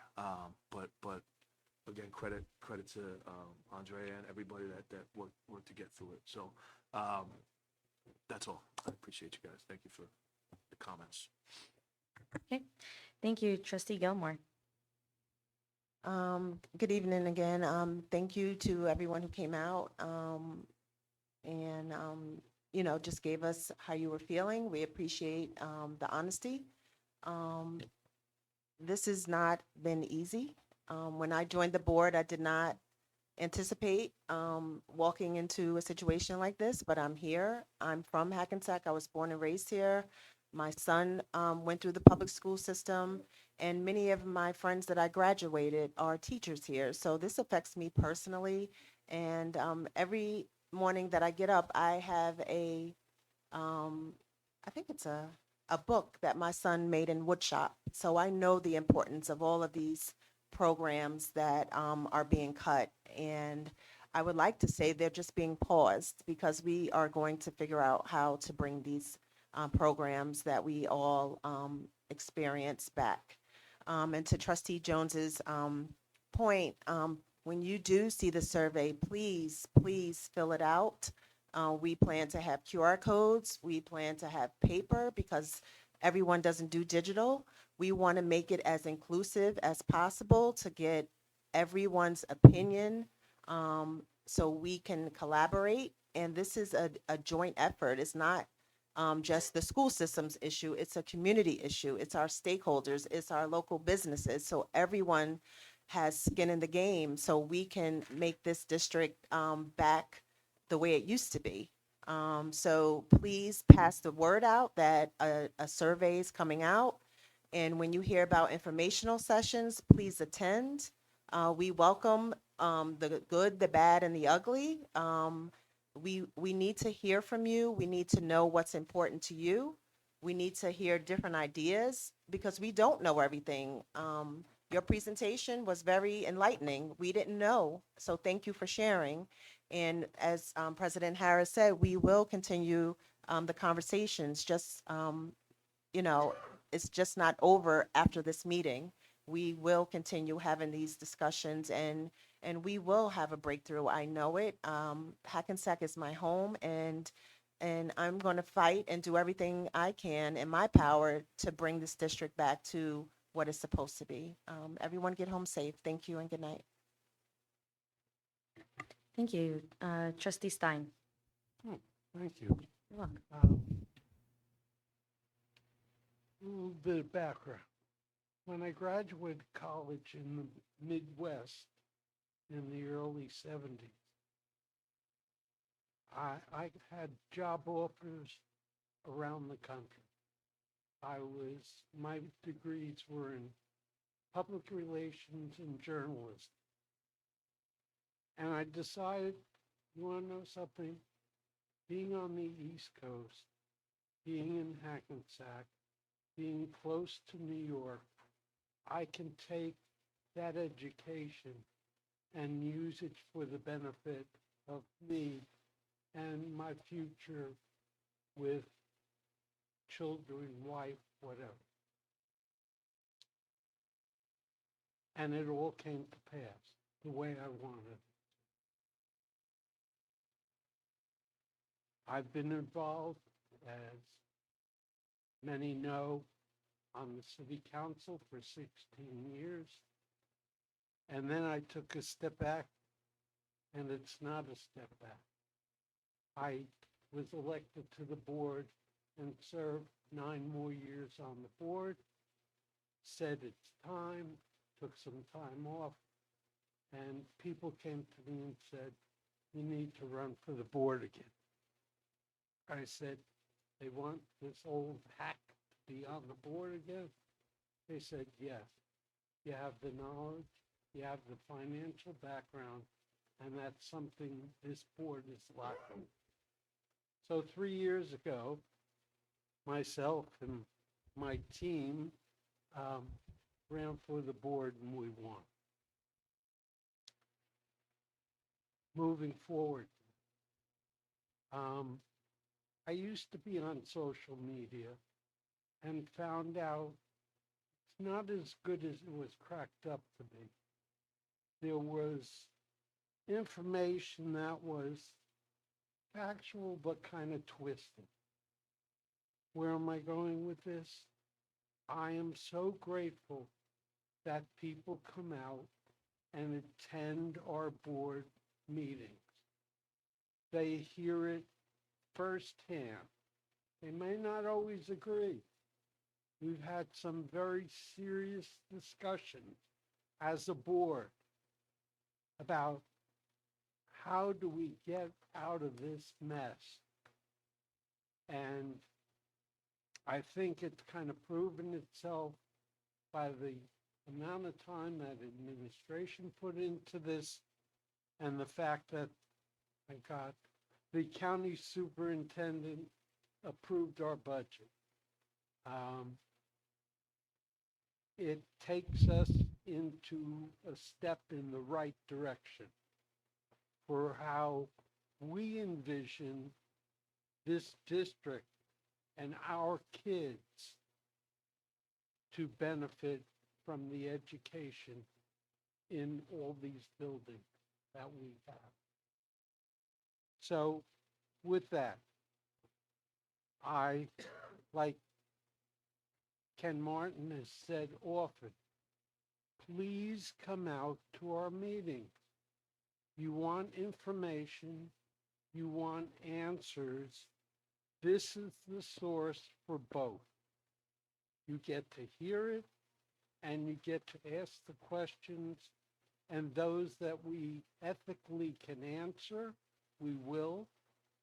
And as the president has said often, when the time comes that we can release the information that we talk about in executive session, we will. And you'll have all the facts. I know that administration is working on the plan. Well, I agree.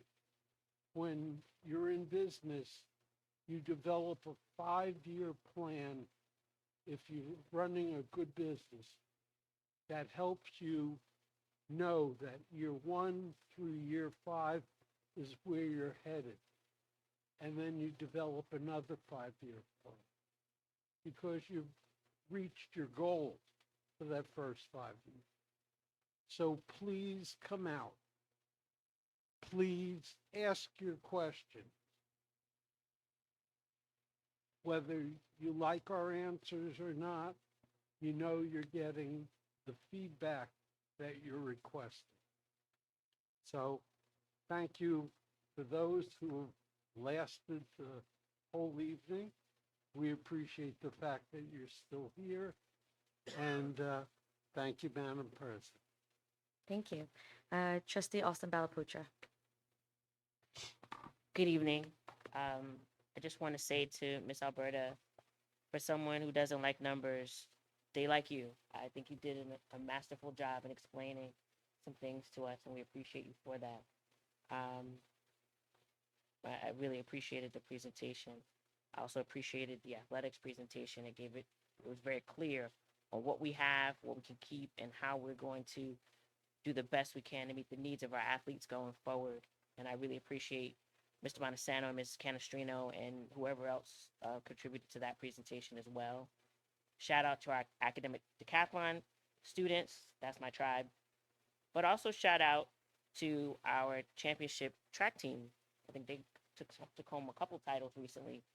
Sorry, not my tribe. I can't even run the vacuum cleaner. But so I really admire our track team. This job on the board is taking us to places that we didn't think we'd go. The newest place, I think that we seem to be headed down the road of some legislative advocacy, and that's the next frontier of some of the work that we're faced with. And whatever we can do to advocate for this community, whatever we can do to serve this community, we're willing to do that. So stay tuned for what that part of the journey will look like. Thank you everyone for coming out. We appreciate your contributions. Trustee Amar Hamza. Thank you very much. I think it's really hard to know what to say. It feels like ever since there was a change in the district administration back in June of last year, it feels like forever ago. And it was like an onion, trying to peel back the layers of information, everything that we didn't know. And that first phase was really just that fact finding. I mean, Ms. Agastra in the business office worked tirelessly with Acting Superintendent Parchment, Assistant Superintendent Marks, just to find out and piece together all of this information to figure out what was our condition. We didn't know what was our financial position. We didn't have a complete PCR, and thanks to Ms. Diaz, we were able to put that together. And that took a really long time to get all that information right. And the second phase has now just ended with the call that we got today approving our budget. And it's a crappy budget. I mean, we're not happy about the cuts that are in that budget, but it is a significant achievement because it really helped us to, first of all, maintain local oversight of our schools and avoid a state monitor. Um, and that's a big deal because you've seen other districts where they have had state monitors for 10 years. And those state monitors make cuts, but they make deep cuts and they slash everything and anything. And so at the very least, we're able to maintain that local oversight of our own schools and avoid that state monitor. But that's really just the second phase. And now the third phase is going to be equally as hard because now it's time to pick up the pieces and to figure out how we actually work to restore, first of all, financial stability. And we know that those first two phases have been really difficult for our staff, for our students, and the whole community. Very stressful and uncertain. And we know that there are still serious challenges ahead. And someone asked us last week, can you tell us that you are committed to rebuilding and restoring the things that have been cut? And we said last week, yes, we are all committed. Our board and our administration. And, the things that you hear, like just today with the example of the general counsel, is not a common practice, but it's a way that we can actually save hundreds of thousands of dollars annually. And then you hear really creative ideas by other trustees like Trustee Jones. And what was really refreshing was to just hear how our related services staff came together, even knowing this very bleak reality that we are faced with, to put together such a thoughtful presentation and send out thoughtful email and make thoughtful comments. And as Melanie said, it's very enlightening because there's a lot of information that we as trustees don't know. We have a wonderful in-house expert on special services in our president. But, it's really helpful to hear from you all. And even though we had to make these votes today because of statutory deadlines that we have for end of year, as everyone I think here has said, we are not ending that conversation. And we're going to look through everything with a fine-tooth comb. You've shed light on some areas that now are going to require a lot of deep analysis. And so our commitment is not only about restoring programs, field trips and athletics and things, but special services, as everyone has said, as our families have said, our most vulnerable students, they are a priority. And so I just want to reiterate that commitment, not only for me, but I know from all of my fellow trustees. And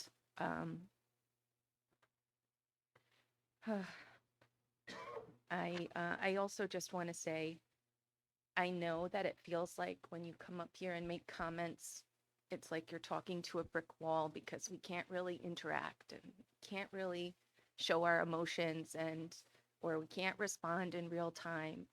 And that's because we have a responsibility to make sure when we answer, we're giving you the right information and complete information. We don't want to piecemeal things.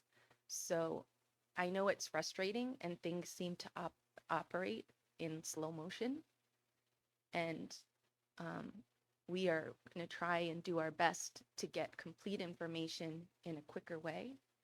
But it is really important that we hear from everyone. So please don't think that you're talking to a brick wall where your comments are just put out in the ether and they don't go anywhere. We're taking them in. We all take copious notes throughout this time and watch our meetings over and over again. As difficult as it is to sit here, we know it's much harder for the people who are not going to be with us next year. And we appreciate immensely everyone's service and loyalty to our district, and most importantly, our students. And we want to do right by all of you, and all of our students, and that is our commitment. And I wish things could be done in a quicker way, but just know we are committed to doing that. And I do want to end on a positive note because it is very overwhelming, but I do want to just congratulate our academic decathletes. I was also an academic decathlete, although back in Westwood. Um, and so I know what an achievement that is to make it to nationals and then to see those medals. That speaks to everyone's hard work across the district, as educators, as administrators, as all of our staff, are the village that, create that success. So thank you to, and congratulations to those students, and thank you for sticking out this meeting. And sorry for the long comments. Thank you. Trustee Pringle.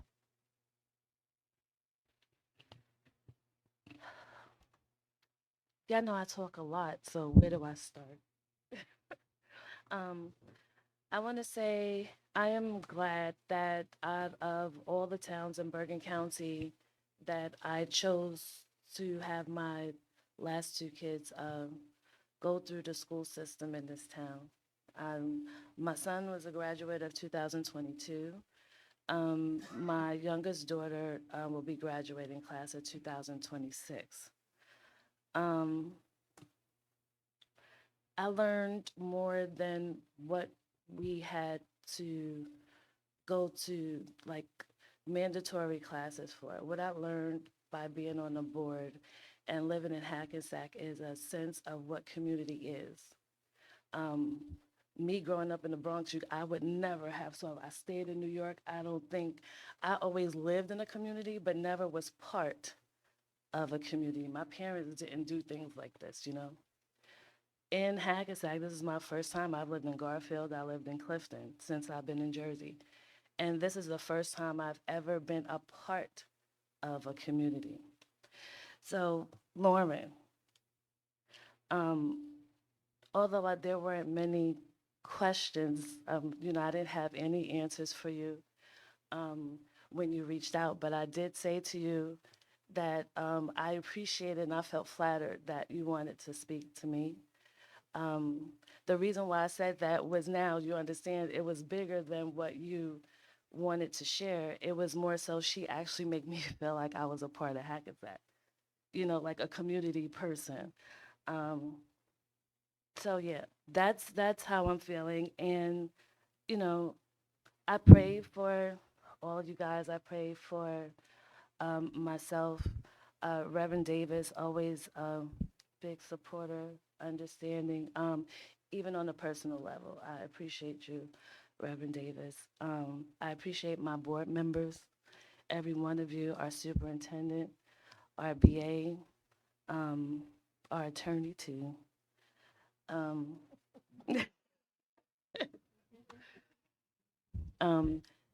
so yeah, I just wanted to say that although this is like a somber time, and I don't give up is what I'm saying. Is like, don't give up. Trust me, with all the challenges that I've gone through in my life, trust me. I think that we're gonna make it through. We have to stick together as a community. We're all human. I have feelings. Okay. Um, and the other thing is what I learned too, is that it's very important to listen. So although we may not always have the answers, what I've learned is that is the time and effort that you put into just listening makes a big difference. Everyone have a blessed night. Get home safe, and I will see you soon. Good night. Thank you. Vice President Martin. Hey, good evening again. First, I want to just congratulate our decathlon students on the job well done. Thank you for bringing the medals home and showing everyone what a comet really is like. And we are the blue and gold. I hope Channel 7 picked that up and put our students on TV. That's something positive. That's something great. I also, to our special service you guys your presentation report. I looked at it many times, and I see you spent a lot of time on it. You put a lot of energy, a lot of brain power behind it. This board do appreciate it. We did discuss it. We did talk about it, and we do appreciate it. With the hard work you put into it and the thought you put behind it. So we'll let the our superintendent and our special ed director go through it, and we'll try to work with them on that. Also, I want to just speak on the budget. Yes, it has been passed by the county, and it seems it's going to go forward all the way. So we kind of weathered that first storm, and I tell you, from last year all the way up to now, we thought we was living in hell. Many meetings we had, long meetings. I think the longest one was till 3:30. And we stayed and we went to every meeting. I don't think there's one board member have missed a meeting because we are committed. We really wanted to get through this. We wanted that zero. And there's things we had to do that we didn't appreciate doing, but it's either get to the zero or have the state come in and, with no heart at all, and make it even worse. They don't see the things we see. They not part of the community. Plus, we will have to pay them an extremely amount of money to come in and do some things that we really held back and try to get to zero. So I do commend our team in the board office, Andrea team, on the work that you have done, the time you have put into it. Although that you guys have your own personal problems you was going through. As you can see, Miss Mark's not here. She went through difficulty with her health. She had some health issues that she's correcting. And we all, same with our board members, we all had outside things as well as dealing with what we had to deal with. So we weather this, and now we have a second half to go through, another storm, and that's coming in September. And we're going to get through that as well. And once we get through that, things we should start getting better. It doesn't seem that way, but that dark cloud is going to move from over top of Hackensack. So just bear with us. You'll be surprised what can happen from between now and September. There's a lot of things that we have talked about, some good ideas that we are coming up with that we, of course, we can't discuss. That's the worst part about this, or being on this board. We hold a card that you can't see. So with that, there's think of a big puzzle, and you guys don't have that missing piece, and we do. And we can't give it to you because of personnel reasons or whatever, or just ethics problems that we can't discuss with you. So just deal with us, be with us, support us, and we'll support you, and we'll keep we're gonna get through this storm, the second storm. So again, continue on coming out. It's important that you come out. In my closing, I always say that microphone is your microphone, and that is you have our ears. And please, it's extremely important to be here in this meeting to get the information, the right information, and not to make your own assumptions on what you think and what's probably going to happen. And oh, I heard, and I don't do social media, so I don't know what's on there. I don't know what's said on there. But from what I understand, I hear people talking, what's on there. If you want your answer, that microphone and the people here at this day is the ones that you're going to get the true answer from, as much as we can give you. Again, Have a good night, and we'll see you at the next meeting. Thank you. Thank you. All right, try to get us out before the bell rings. Okay, very quickly, I just want to recognize it's Special Education Week. And yes, Special Education Week. One thing that I always try to practice is during Special Education Week, I always reach out to my son's therapists, teachers, paraprofessionals, and just remind them how great they are and how much they have shaped and helped support your child during their time. So I encourage our parents, I encourage our guardians to just send an email to those that are supporting your child during their educational time here. It is very important. It means a lot to them. And I promise you that it also mean a lot to you as well. It is also Mental Health Awareness Month. I encourage you to unplug as much as you can from a lot of the noise that is going on. A lot of the noise that's going on is causing a lot of divide. They are deflecting and they're trying to destroy. Do not let those people destroy your inner peace. Unplug, take a walk, do whatever makes you happy, at least for 5 minutes in a day, 10 minutes in a day if you can. Go out and do something for yourself.